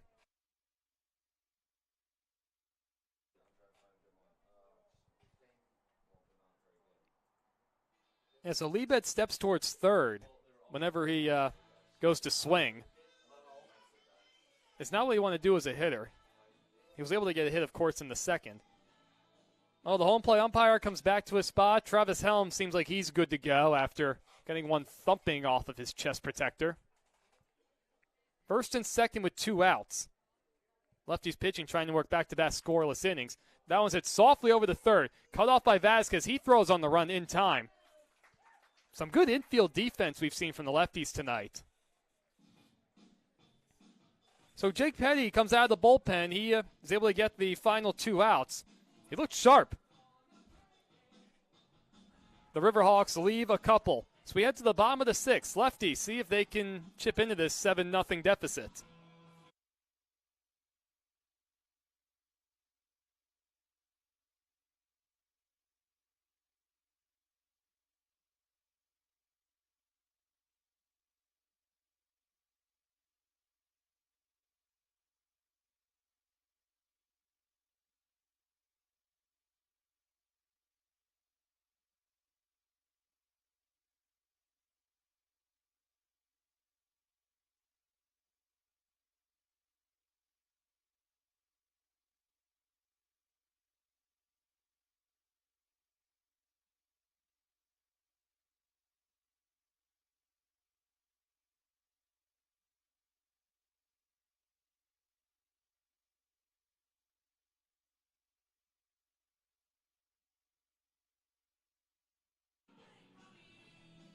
As we get ready for the bottom of the 6th, it's truly an amazing thing that I've had something interesting or historic or geographically unique to talk about. This has been for pretty much every home game for this summer season. The Salmon Derby has been a staple on the Olympic Peninsula for over 40 years. I didn't know what it was when I first got to town, so it's a competition used to raise funds for various nonprofits. Whoever catches the biggest salmon earns the $10,000 prize. They've had it in mid-March the past several years. They've done it in February before. All the organizers make sure it lines up with the winter salmon fishing season. I wasn't aware the best time to go fishing for salmon was the winter, or that even would be a good time. I mean, it's pretty temperate weather up here for the most part. Some of the launch pads and way stations take place along Freshwater Bay, Edda's Hook, and Port Angeles. I've talked about that before. John Wayne Marina in Squim, about 17 miles or so east of us. Gardner and the Point Townsend Boat Haven. Brady Kavitowicz gets back to work, and Gerald serves that one in the left field for a hit. First pitch swinging. Good things happen right there. just the third hit of the evening for Port Angeles. And they have a leadoff base runner now for the second time tonight. From Concordia, Irvine, Isaiah Walls. So Isaiah Walls is going to pick up a bat, and he'll pinch hit in Nunez's spot. Walls comes into play hitting .283. Cooled off moderately after a scorching hot start to his summer season. The incoming freshman to Concordia College. 1 home run, 5 RBIs for Isaiah. He takes a first pitch fastball on the outside corner. Isaiah sees a fastball. Talked to me again before the game about the extra breaking balls he's been seeing as of late. And he takes a breaking ball outside. We'll see how Acker wants to play it. I would good chance that Isaiah will probably stay in the game, whether he plays short or second base. Remains to be seen. Gerald inches off of first. And that 1-1 is outside. Still doesn't look like anyone is up in the bullpen for Edmonton. Kabidowicz working his 6th inning. The 2-1. He has Walls out in front. Going with something slow right there with late life. Isaiah also went 1 for 3 in yesterday's game with a couple strikeouts. Riverhawks set up to turn 2. That one is ripped out to left center field. Calabrese going back. That one's going to hang up there for him. I guess Walls got that one off the end of the bat. Did not travel anywhere near as well as I thought it would. Number 18, Jake. Well, another loud out for Lefties hitters. Good swing from Isaiah. And Chase Taylor will hit for himself. He walked in the second, popped out to first in the fourth. So Chase now 0 for his last 17.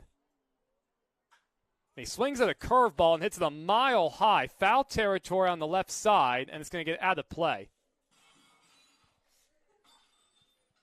Well, the car window shattering noise ended up playing. The ball landed in the dugout for Edmonton. I made sure to keep my car at a pretty good distance away with another army of other vehicles in front of me. That one's hit pretty well out to left field. Down the line, back goes Gardner at the fence, and that ball is gone. Chase Taylor in style breaks an 0 for 17 stretch with a 2-run bomb. Boy, that ball was hit well. A high, majestic blast over the left field fence. Alan Taylor achieved one of his big goals for the summer, that being his 5th home run of the season. I know he struggled a bit as of late, but Chase really has had a tremendous season out here. Really valuable guy, especially behind the plate. So it's now 7-2. There's still time for the Lefties, especially if the bullpen can continue to be effective. Now it's Trent Jackson, 1 for 2 with a double in the second, and he swings and misses at a high fastball.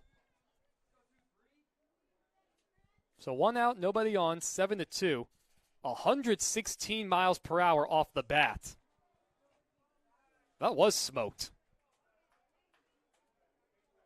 0-2 the count now to Jackson, going after a changeup. Here's a pitch from Kvitowicz. Off the end of that, back towards the middle. Coral over. He flags it down, throws on the run, and just in time to get Jackson by half a step. I mean, this could be a whole different ballgame right now if the Lefties are able to find a few holes or have a few of these rockets drop. Well, I guess you have to go the Chase Taylor approach. Hit it over the fence. It brings up Brock Mayer. Speaking of that, he had a long single hit right off the top of the left field fence his last time up.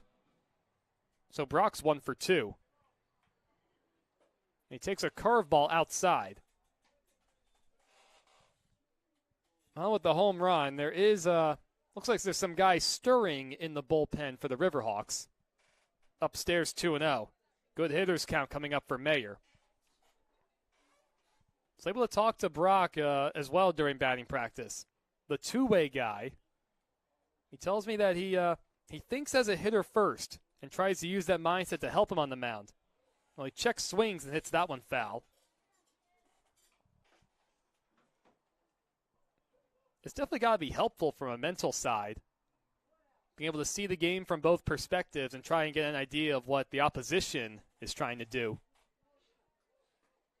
Check swing, Mayer goes around on a nasty breaking ball. Ended up going down to a knee.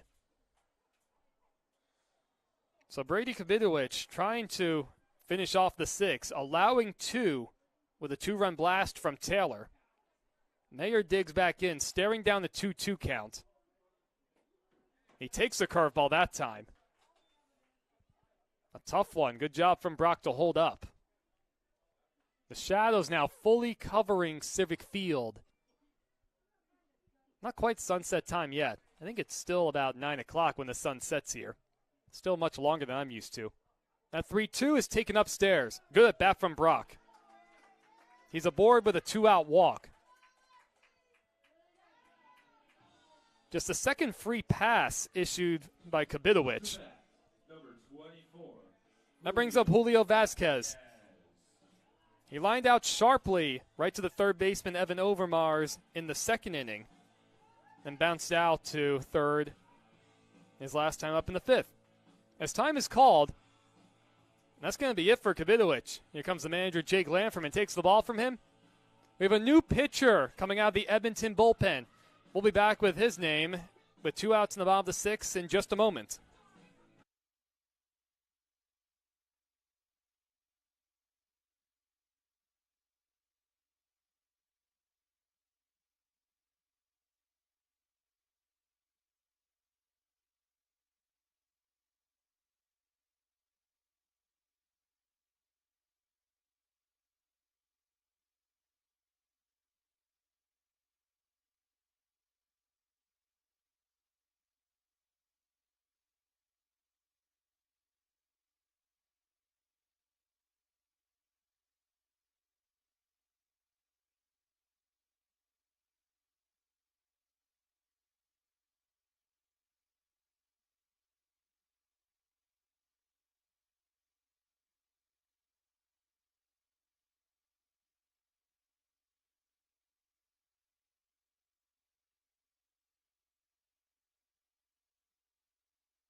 So out goes Kabidowicz, in comes Connell Sexton.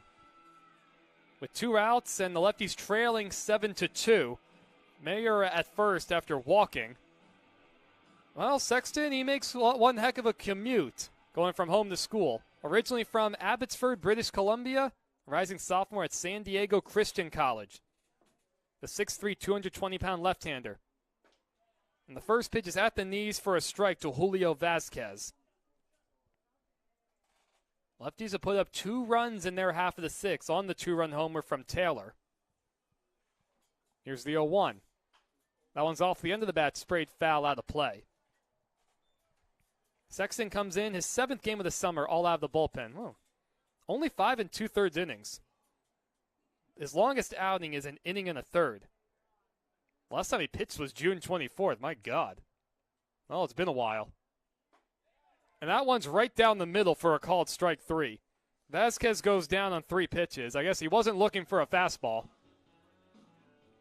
So the lefties have to settle for 2 runs. Sexton able to come in and record the final out of the 6th. We'll head to the top of the 7th. It's now 7-2 Riverhawks.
So Jake Petty back on the mound to work his second inning out of the bullpen. Came in on relief for Kai Kamada, got the final 2 outs of the inning. Daniel Calabrese, the 9-man's the first guy he'll face, and that one's way outside into the backstop. Petty's been really good. Now the fourth time we've seen him this summer. Well, that one hits right off the elbow guard of Calabrese. So he'll take his base.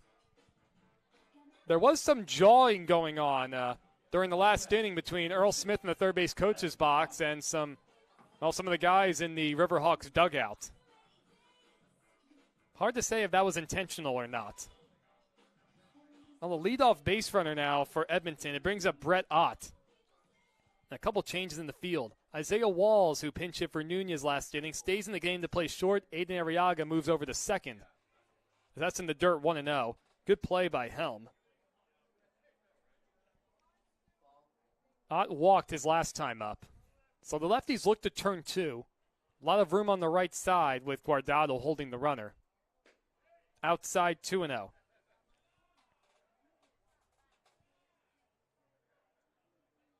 I tell you what, doesn't matter what the score is. Matt Acker, he likes to sub position players a good amount. He uses his bench. In the dirt, 3-0. Well, now Jake Petty kind of fighting himself a little bit.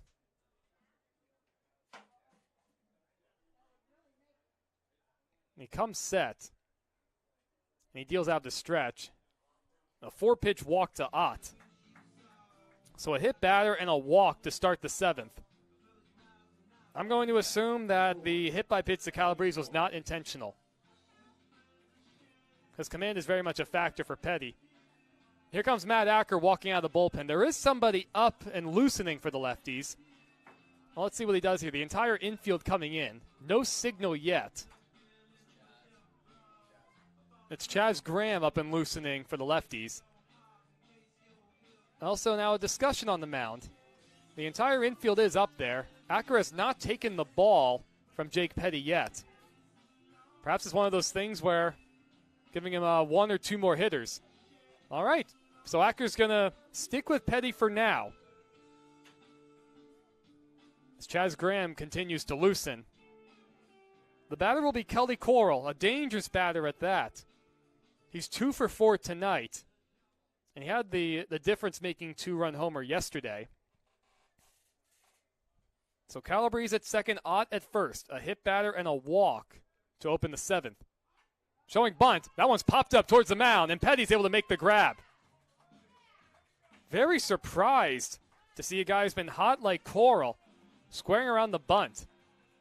He was clearly bunting for a hit the way he was starting to take off running. It was a horrible bunt. He just popped it straight up. You talk about giving a gift to Petty, especially he struggled a bit with command to start the inning. We'll take it. It brings up Evan Overmars, righty-on-righty matchup. First pitch swinging, and it's fouled straight back. Well, Garrett Holpuck is getting his steps in, going to retrieve the foul balls. Aiden Arriaga now at second, playing way over to the second base bag to hold Daniel Calabrese. Curveball outside.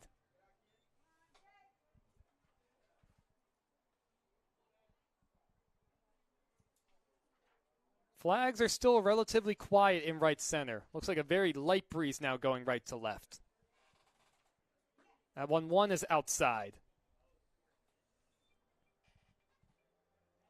The lefties have turned one double play tonight.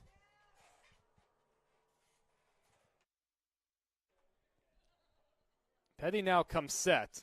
Checks the runner once, and he deals. Swung on and missed at a high fastball. If I'm Petty, I might think about going right back there again. Overmars has not caught up to the 2 heaters up in the zone that he's come up empty on. The 2-2. At the knees for a called strike 3. Overmars not a fan of it. The first strikeout coming out of the bullpen for Petty. Well, at the moment, good-looking bounce back from Jake Petty. After putting the first two men on, he got the pop out on the bunt and the strikeout right there. Talk about changing some eye levels. Elevating some fastballs up in the zone and going back to the knees. Noah Bowden swings to the first pitch and lines that out of play down the left field line. That one's beyond the parking lot, more into the power grid. 0-1 the count. Out needed an extra second to jog back to first. Everybody playing back on the infield except Walls, who's playing behind the runner. Low 1-1.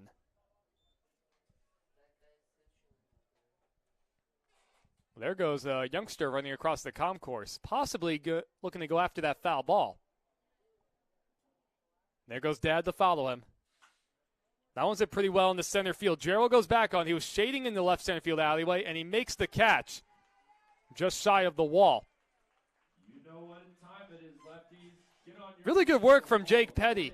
Able to work around the two leadoff base runners. Able to get the next three men in order. Well, we stretch at Civic Field. The Lefties trail 7-2 heading to the bottom of the seventh.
number 20, Mauricio. Well, we enter the later stages of the ballgame. Bottom of the seventh, Lefties trail the Riverhawks 7-2. It'll be Mauricio Guardado, Travis Helm, and then Arriaga's spot. Connell Sexton back to work on the mound. He came in with 2 outs. He was able to retire Vasquez on 3 pitches via strikeout. And that one goes, well, it's way outside and it goes to the backstop. Oh, I forgot. Didn't have a chance to mention this earlier. Sexton has walked 9 men in 5 2/3. That's not what you want. Low 2-0. Opposition hitting .370 against him. Well, so potentially a very hittable guy for the Lefties. Only 4 hits. Downstairs 3-0. I would bet my lunch tomorrow that Guardado will take. And here is a 3-0. Guardado shows bunt, pulls it back, and takes a strike. I don't know what Guardado is doing. He already started trotting down the first base line and tossed his bat aside. Now, he better get back in there so he doesn't come up with a pitch clock violation. It looked to be right down the middle from my vantage point. I'm only elevated a little bit as far as positioning in the press box goes, so I can still see pretty well high and low. So Guardado digs back in, now 3-1 the count. That's at the knees, 3-2. Mauricio started walking the first. I mean, at least over the past couple innings, that's been a consistent strike.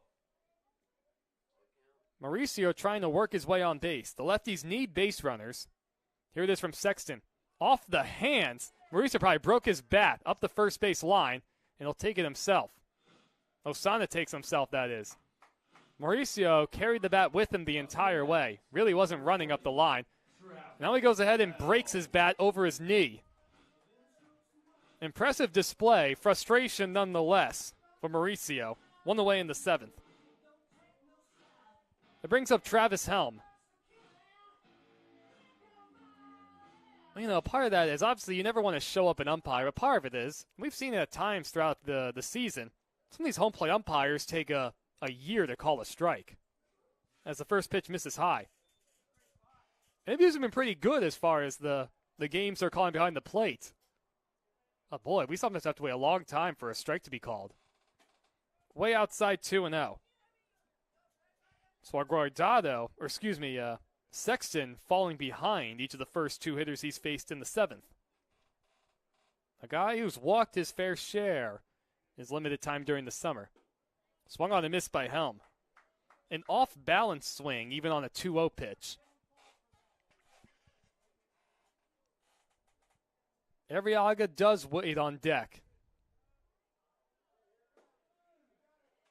That's called a strike at the knees, 2-2. Here's the thing. On these lower strikes, the umpires expanded the zone towards the lower half as the game is worn on, especially once Edmonton opened it up.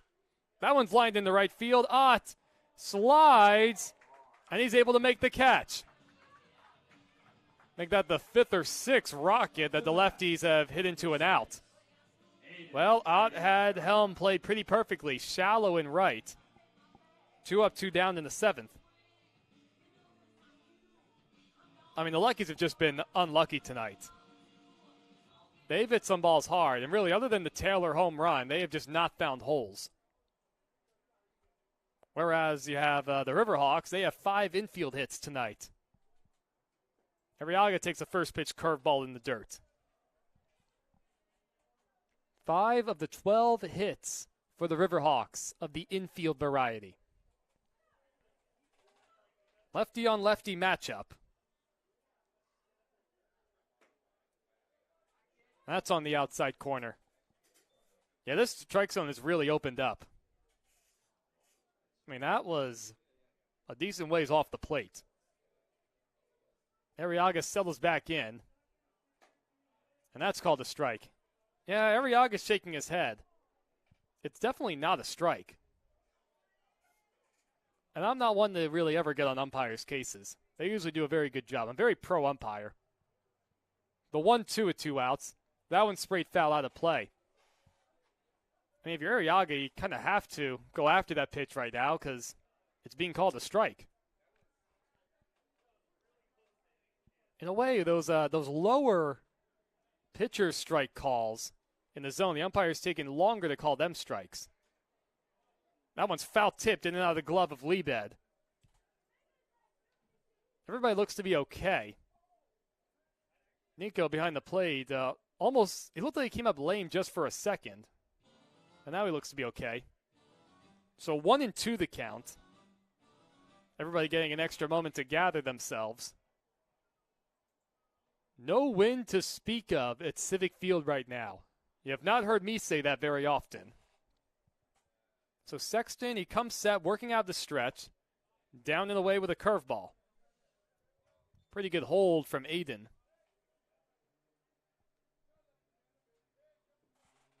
I only see one youngster playing now down the right field line. Well, now the youngster's walking off. The 2-2 at 2 outs. Off the hands out to third. Easy play for Evan Overmars as he makes the catch. So the lefties go down in order in their half of the seventh. They are running out of time at Civic Field. 7-2 Riverhawks as we head to the top of the eighth.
So Acker goes back to the bullpen. It'll be Chaz Graham taking over in place of Jake Petty, who was really good over an inning and 2/3.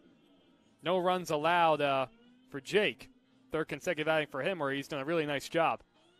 Chaz Graham, the original Idaho rancher, now a native of Palm Springs, California, rising sophomore at Colorado Christian University.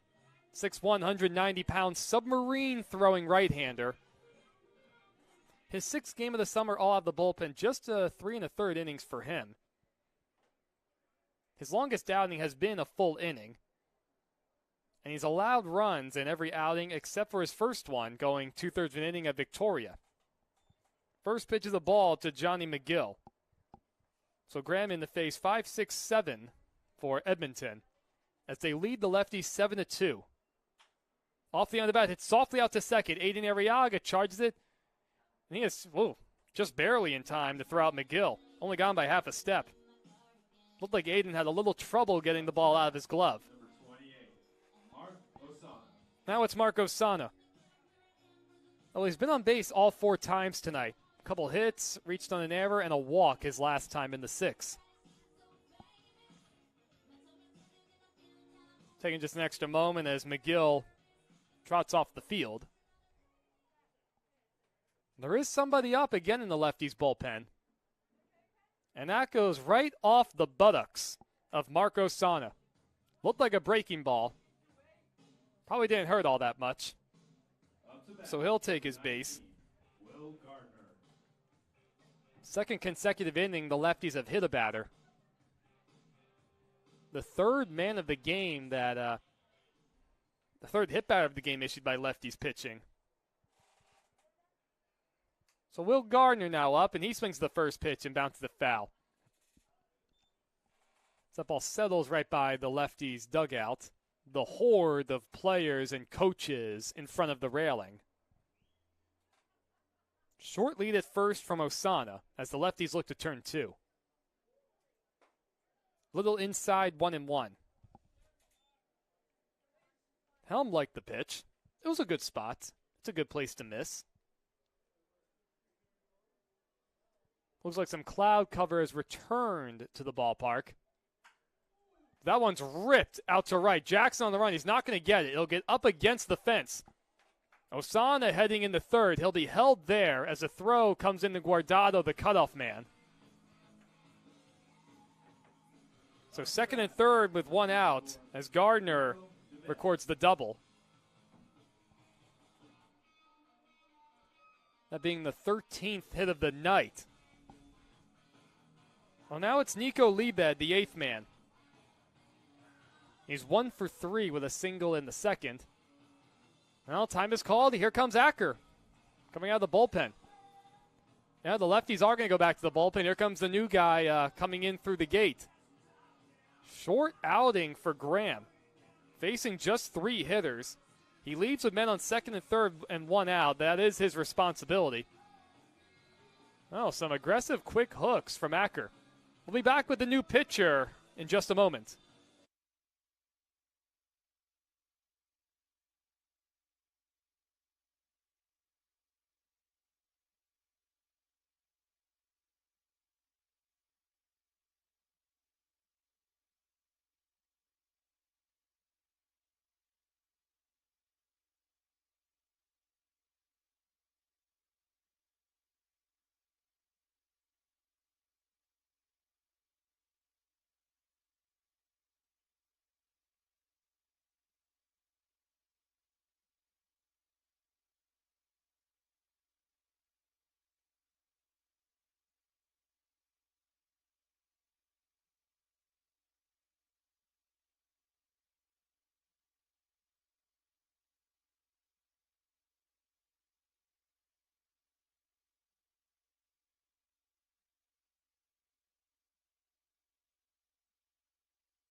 Oh, the lefties have turned to Kyle Becker to pitch.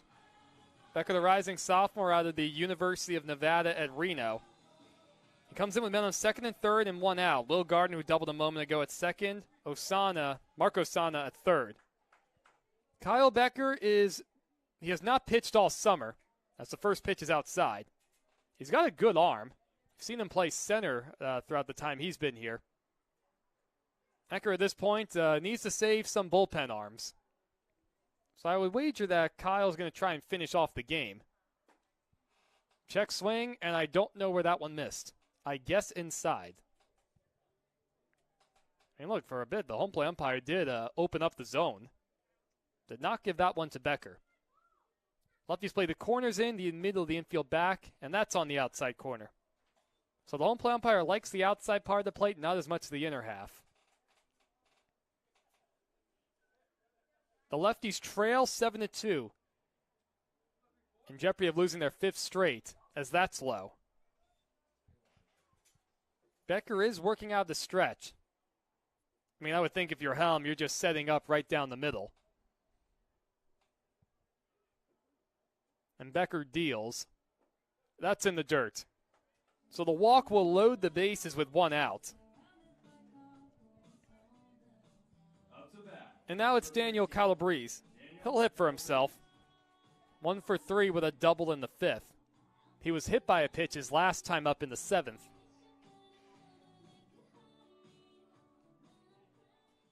So the lefties look to roll a double play, trying to escape the eighth, not allowing any damage. That one's floated in the right center field. That's going to drop in there for a hit. Jackson has to play it on the hop. The throw comes to the plate, and it's not in time as Osana crosses.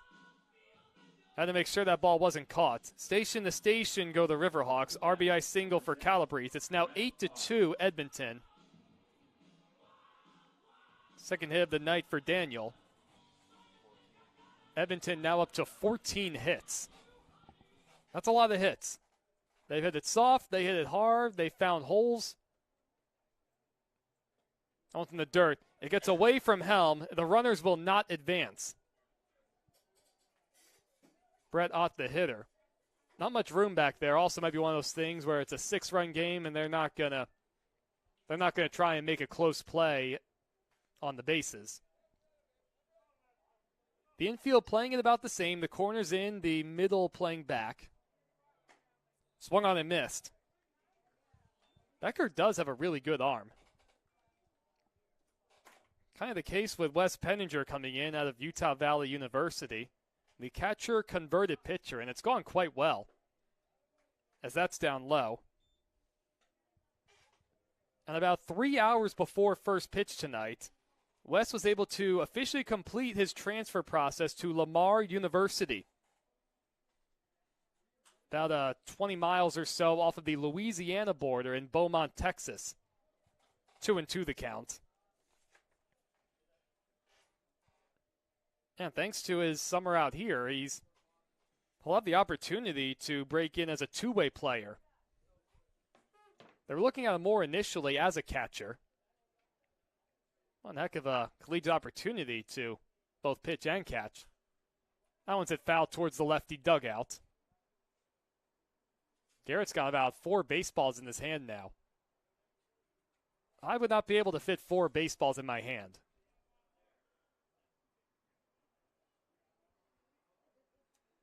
So 2-2 the count with 1 out. Here it is. Called high, I guess. Becker's getting squeezed. A little surprised to see it. It's a 6-run game in the 8th. Here's the 3-2 with 1 out and the bases loaded. And that's down and in. Becker, they're not giving Becker an inch right now.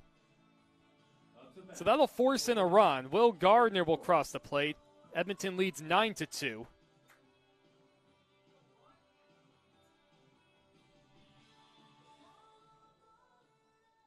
Up to third goes Nico Liebed. The second is Calabrese. Ott will take his base. Kelly Coral takes a first pitch at the knees.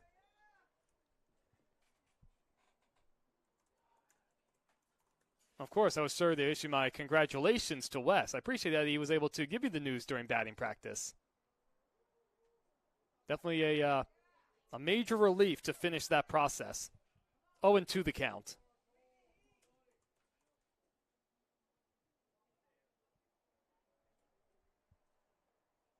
Here's the pitch from Becker, and that curveball's outside. Pretty good breaking ball. He threw that breaking ball like he knew he was doing. Bases loaded with one away. Here's the 1-2. Check swing, and Coral goes around. He kicked off the glove of Helm for just a second. Now 2 away in the 8th. Evan Overmars is now the 8th man to bat this inning. He might be the only guy who has not recorded a hit tonight for Edmonton. Let me check on that real quick. He's 0 for 4, hit by a pitch in the 4th. Yeah, he is the only guy, the only position player to not pick up a hit as he takes a strike.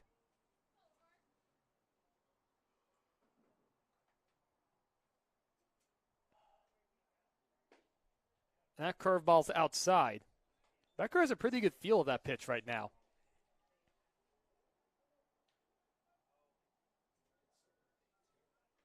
Working out of the stretch. That one's lined out to right field. Jackson on the run. He dives. He can't get it. The ball goes past him. This could clear the bases. Rounding third is Ott. He's coming around. The throw goes to third, and it's not in time. Evan Overmars dives head first with a 3-run bases clearing triple. Well, I apologize, everybody. I jinxed us. I jinxed us on that one. Up to bat, number 30, Noah Bowden. It's now 12-2 Riverhawks. Yeah, really just blowing the doors off of the lefties right now. Noah Bowden now the 9th man to hit this inning. He's 1 for 5. Yeah, that's about as jinx of a jinx as you can get. Shouldn't have done that. I should have known better. Over the first, Guardado. It hits off his glove. Toss over the first. Oh, just in time to retire Bowden. Becker over there to cover. So the Riverhawks send 9 men to the plate in the 8th. They put 5 more runs on the board. The Riverhawks in full control as they lead 12-2 against the Lefties. As we head to the bottom of the 8th inning. We'll be back in just a bit.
So the third pitcher of the game for Edmonton, Sean Adamanchuk, will take over. The 6'5", he's listed as 6'5", and he looks it. The 230-pound right-hander, rising junior at Park University out of Beaumont, Alberta. 14th game of the summer, all out of the bullpen. He's picked up 3 saves, 14 in the third, 10 strikeouts, 8 walks. Well, his ERA is up to .690. Opposition only hitting .250 against him. Well, his last couple outings against Richfield and Cowlitz, respectively, he's allowed 3 earned runs in an inning and 2/3. Yeah, he had one other clunker, 4 earned runs in an inning against Kelowna back on July 7th. Sometimes you get situations like that where that's why the ERA is inflated. Corey Gerald takes the first pitch for a strike. Gerald singled and scored his last time up in the 6th. Boy, it felt like a long time ago when Taylor hit that 2-run homer. Late at a fastball, 0-2. So the Lefties will look to salvage a game in this 3-game series against Edmonton tomorrow, 6:35 first pitch. Same time, same place as usual. As that's on the outside corner for a called strike 3. Gerald not a fan of it. I don't blame him. That has not been a strike throughout much of the night. Especially just an inning ago, the home plate umpire was squeezing Becker. Number 7, Isaiah Wall. Now it's Isaiah Walls. He pinch hit for Nunez in the 6th. He flew out to the wall, or he lined out sharply to center. Stayed in the game to play shortstop. Breaking ball misses outside. Well, I think I've worn out the pig racing to a reasonable degree. I've told you guys enough stories about that. Swung on and missed, 1-1. It might be time for one more short one. Oh, yes, okay. Now I have one that has come to my attention. This was a year ago. I had a 2-week vacation, as that one's up and in 2-1. A 2-week vacation at the end of the Orange County Fair to start my pig racing career. Get to fly back to New Jersey, see the folks, and then come back out to California to resume the pig racing. That one's fouled straight back. This was right in the middle of a major string of flights being canceled and other staffing issues and other things going on. So I had a flight out of Palm Springs, because that one's upstairs 3-2. An early flight out of Palm Springs, connector at Salt Lake City, and then landing in Philadelphia pretty late in the evening. And I had a 7 to 8 hour layover in Salt Lake City. So that 3-2 has popped up. Around home plate, lead that off with the mask. That one's going to be up and out of play. In the box seating, look out down there. That one kicked up and went out to the parking lot. And all of a sudden I saw my first flight kept getting delayed longer and longer and longer. I see all these people, their plans are being altered. They're frustrated, understandably so, and they have to go up and reschedule new flights for when they get to their connector. That one's in the dirt, ball 4. Isaiah draws a walk. Gives the Lefties a 1-out base runner as they trail the Riverhawks 12-2. It'll bring up Chase Taylor, who had the 2-run homer his last time up. Eventually, we get to the point where I'm going, okay, now the flight seems to be scheduled to leave at this time, and I'm going to land virtually right when my next flight is going to take off. Not exactly the greatest situation. The gates generally close 15 minutes beforehand. First pitch to Taylor. He chops that one over to third. Glove by Overmars. Throws the second on the run in time. Back to first. And around the horn, 5-4-3 double play retires the side in the 8th inning. Pretty nifty play from Overmars to get it started. So Sean Adamanchuk faces the minimum coming out of the bullpen in the 8th. Well, it's the top of the 9th. Edmonton in control, leading Port Angeles 12-2.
Come back a little early for the top of the 9th. Wes Penninger, talked about him earlier, will take over. 15th game out of the bullpen this summer, 20 and 2/3 innings for the catcher-converted pitcher. As of earlier this afternoon, a transfer to Lamar University in East Texas. It'll be Johnny McGill, Marco Sana, and Will Gardner. Well, I guess not Johnny McGill. Looks like it's a pinch hitter who's waiting on deck. What number did you get on that guy, Griff? Oh, okay. Well, I gotta give Griff credit there. He was able to catch his number. Who are you? Griff, you sure it's 43? I can't find him here.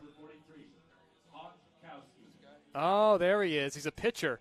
Heath Hatchkowski has grabbed a bat. He's had, he's had 10 at-bats this summer. The 6'5", 222-pound, he takes a strike. So he bats in the 5th spot. Johnny McGill was the designated hitter. He's 0 for 10 with a run scored. He's walked twice. That one's back towards the middle, and it's past a diving Isaiah Walls in the center field. Well, I mean, how about that timing? Right as I say it.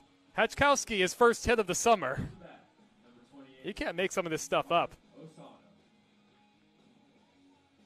And now it's Marco Sana. He will hit for himself.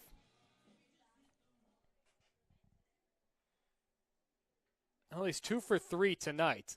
Hit by a pitch his last time up. That one's lined in left field for a hit. Back-to-back singles to start the 9th. That's the 17th hit this evening for Edmonton. They've got another pinch hitter coming up.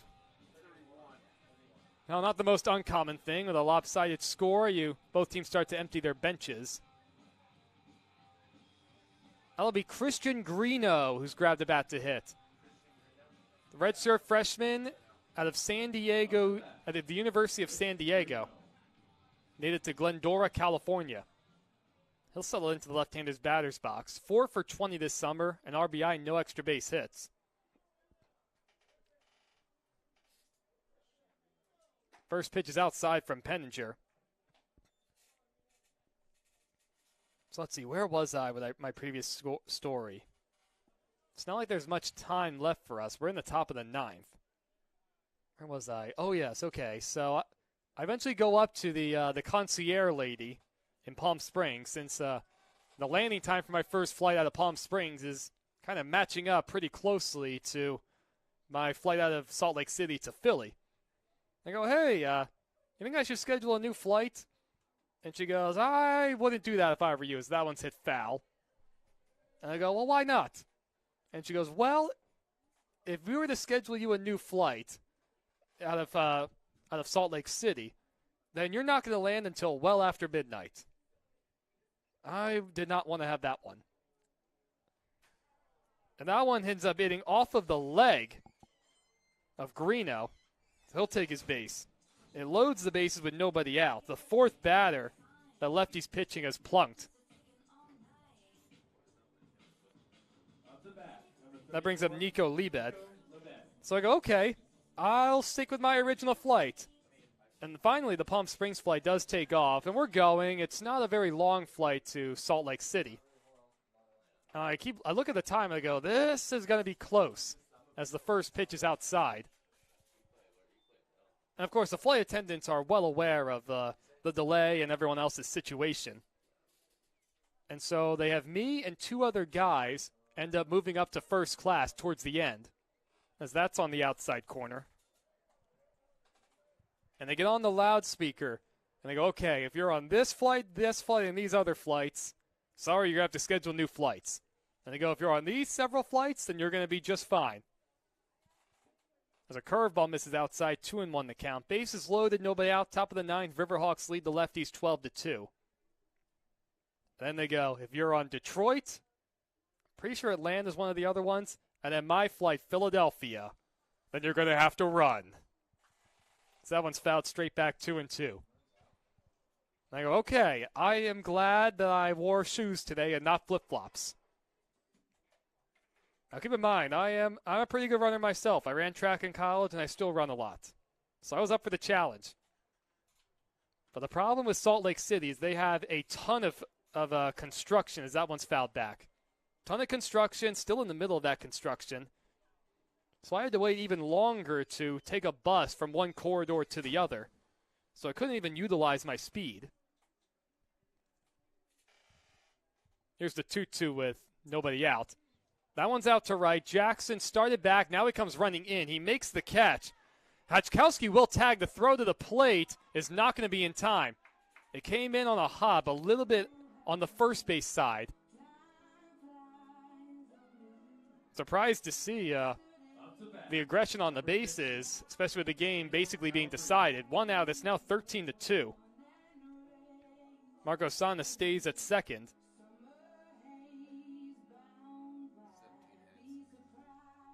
It'll bring up Daniel Calabrese. Time is called. Travis Helm going to talk to Penninger on the mound. So anyway, where was I? Oh, yes. Okay, so the bus finally comes. And at this point, we're already 15 minutes away from my scheduled flight. So I'm like, oh, I hope they didn't close the gates yet. And then we're down to about less than 10 minutes, maybe 7 or 8 minutes exactly when the bus finally lets me off at the next corridor. So then I start running with my backpack through the tunnel. I didn't have any other bags I had to carry on, which was good. Called a strike to Calabrese.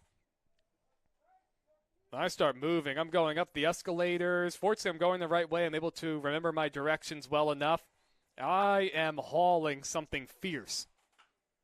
So that one's lined softly out to second. Arriaga makes the play. 2 away now in the 9th. It'll bring up the leadoff man, Brett Ott. Up to bat, number 6. Looks like he is going to hit for himself.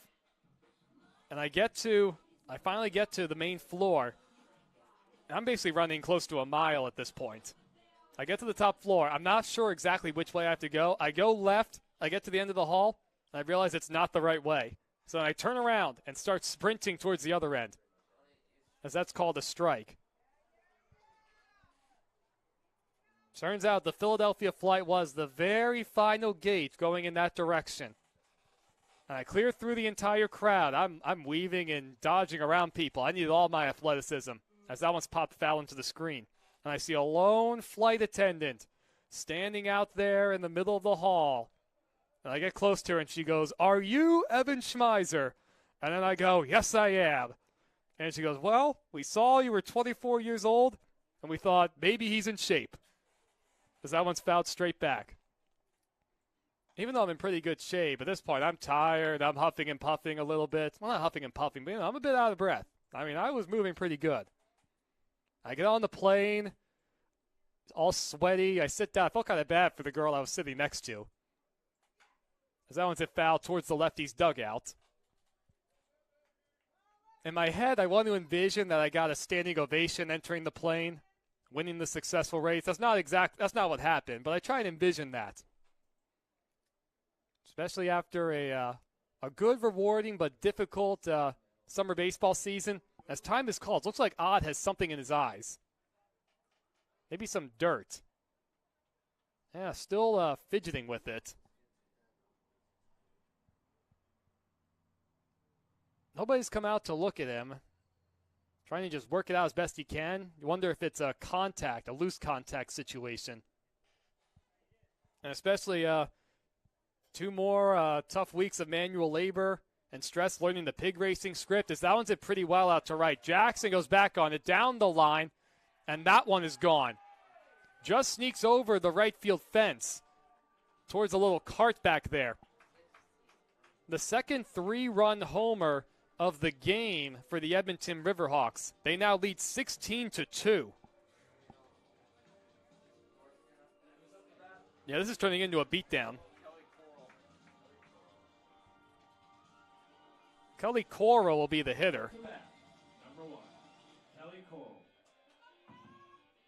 The first home run of the summer for Ott. Well, the flags are quiet. Did not get any help on that one. especially after the long summer season in Palm Springs. Very hot place, of course, during the summer as Coral takes upstairs. And then the stress of learning a 23-minute script for the pig racing and then the manual labor and getting the first show out of the way in Orange County, called a strike. The last thing I wanted was to miss my flight. Boy, did I feel good when I got on and I finally landed, saw Mom and Dad for the first time in 5 months. Upstairs, 2-1 the count. Every time I tell that story, it feels like a good old-fashioned hero's tale. I enjoy that one. The 2-1 with 2 outs, check swing, and he goes around according to the home plate umpire. Looked like a good pitch anyway. 4 runs have scored, the big blow being the 3-run homer. Penninger trying to finish off the 9th. That's in there for a called strike 3. Coral not a big fan of that one. 4 more runs come across for Edmonton. Just 3 outs away now from winning their 3rd consecutive game for the first time this summer. Last chance coming up for the Lefties. It'll be Jackson's, Mayer's, and Vasquez's spots when we return.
Last of the 9th coming up for the Lefties.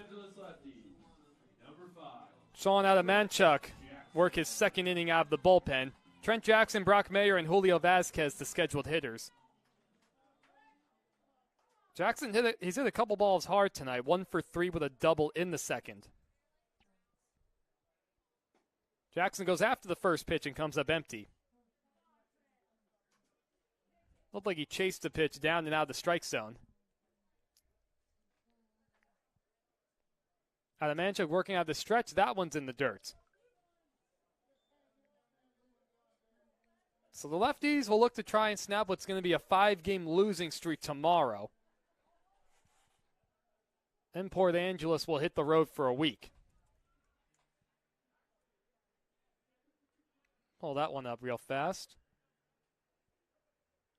Let's see.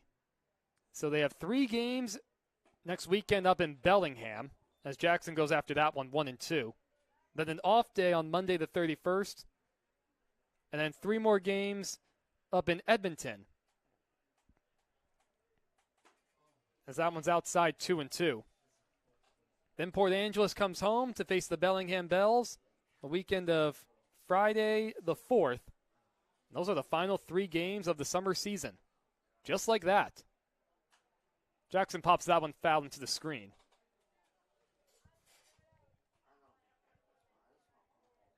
It really is a privilege and very humbling. Just turning 25 years old about a month ago, having some of these stories to tell you guys. These are kind of stories I look forward to telling my future kids and grandkids. That one's lined back towards the middle for a base hit. Right past the glove of Adamanchuk on the mound.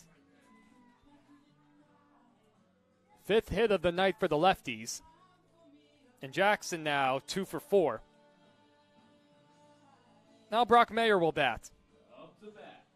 He walked his last time up, singled off the wall and left in the 5th.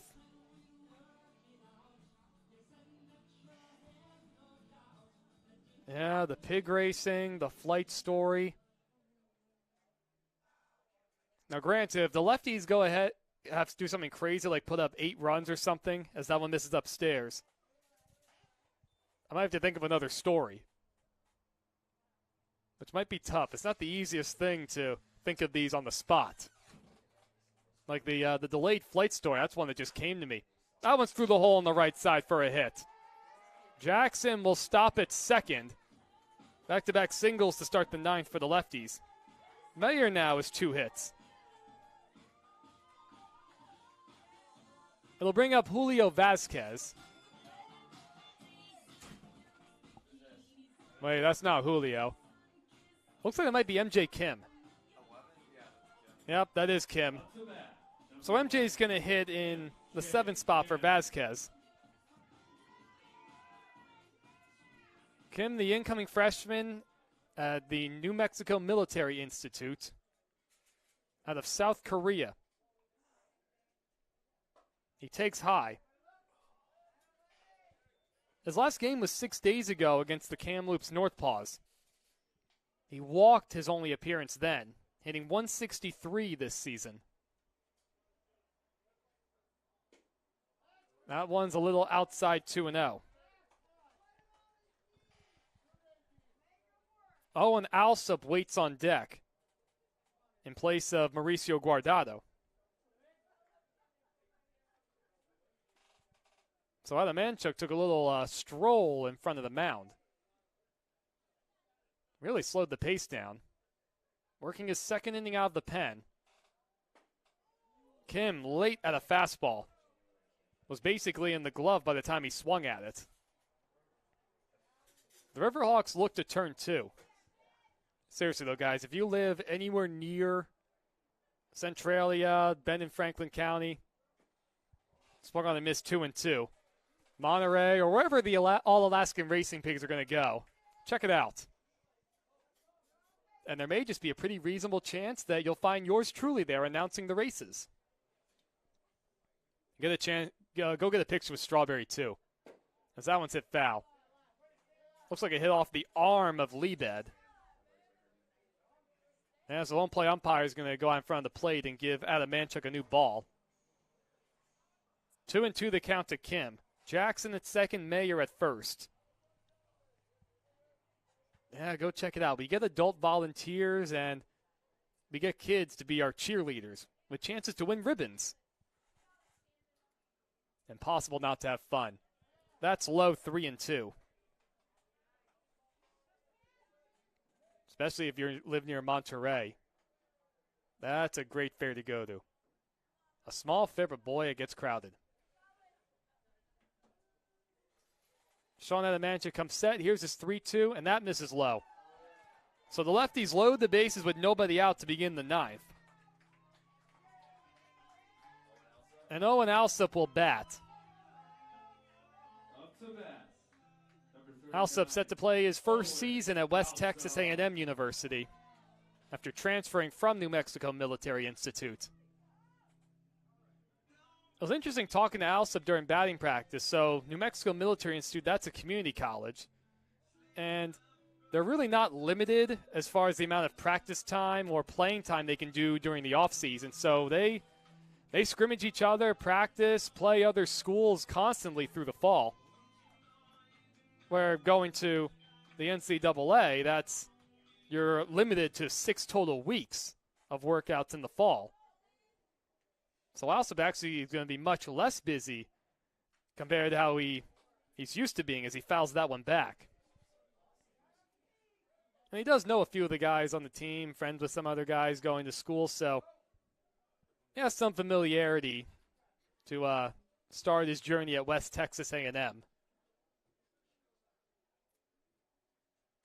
That's upstairs 1-1. Alsop hitting .218, a couple home runs and 16 RBIs. Out of Roswell, New Mexico.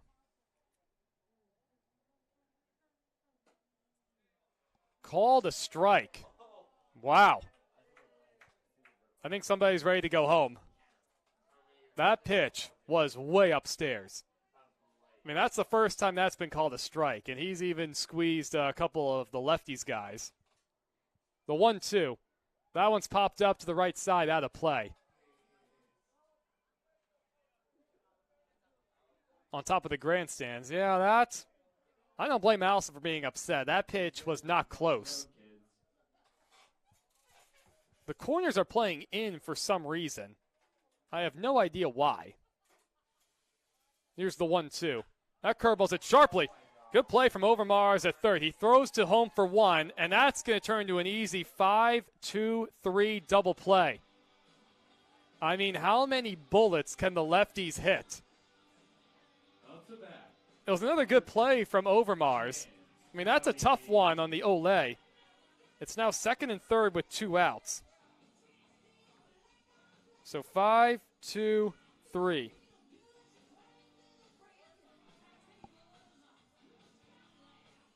And we're going to get another pinch hitter. Looks like it's Chans. Yep, that's Chans Dowdy. Held in the 9th spot in Travis Helms' place. The lefties down to their final out, trailing the Riverhawks 16-2. Dowdy hitting .220 this summer, a home run, 5 RBIs. He swings the first pitch, pops it up. Short right field. Brett Ott has it lined up. Oh, he makes the play right over the top of Noah Bowden, who was also trying to make the call. So the Edmonton Riverhawks come into Port Angeles and have taken each of the first 2 games of this 3-game series. For the first time this summer, Edmonton has won 3 games in a row. The Lefties suffer their 5th straight defeat. 16-2 Edmonton. Really just a one-sided affair from the start. Well, that's it for us, everybody. I'm Evan Schmeiser. Griff McClellan's my live stream director. Matt Acker is the owner of the Lefties. So long for now. One more home game coming up tomorrow in this 3-game set ahead of a week-long road trip. 6:35, first pitch on the Peninsula Public Access Station and the West Coast League app. Have a good night, everybody.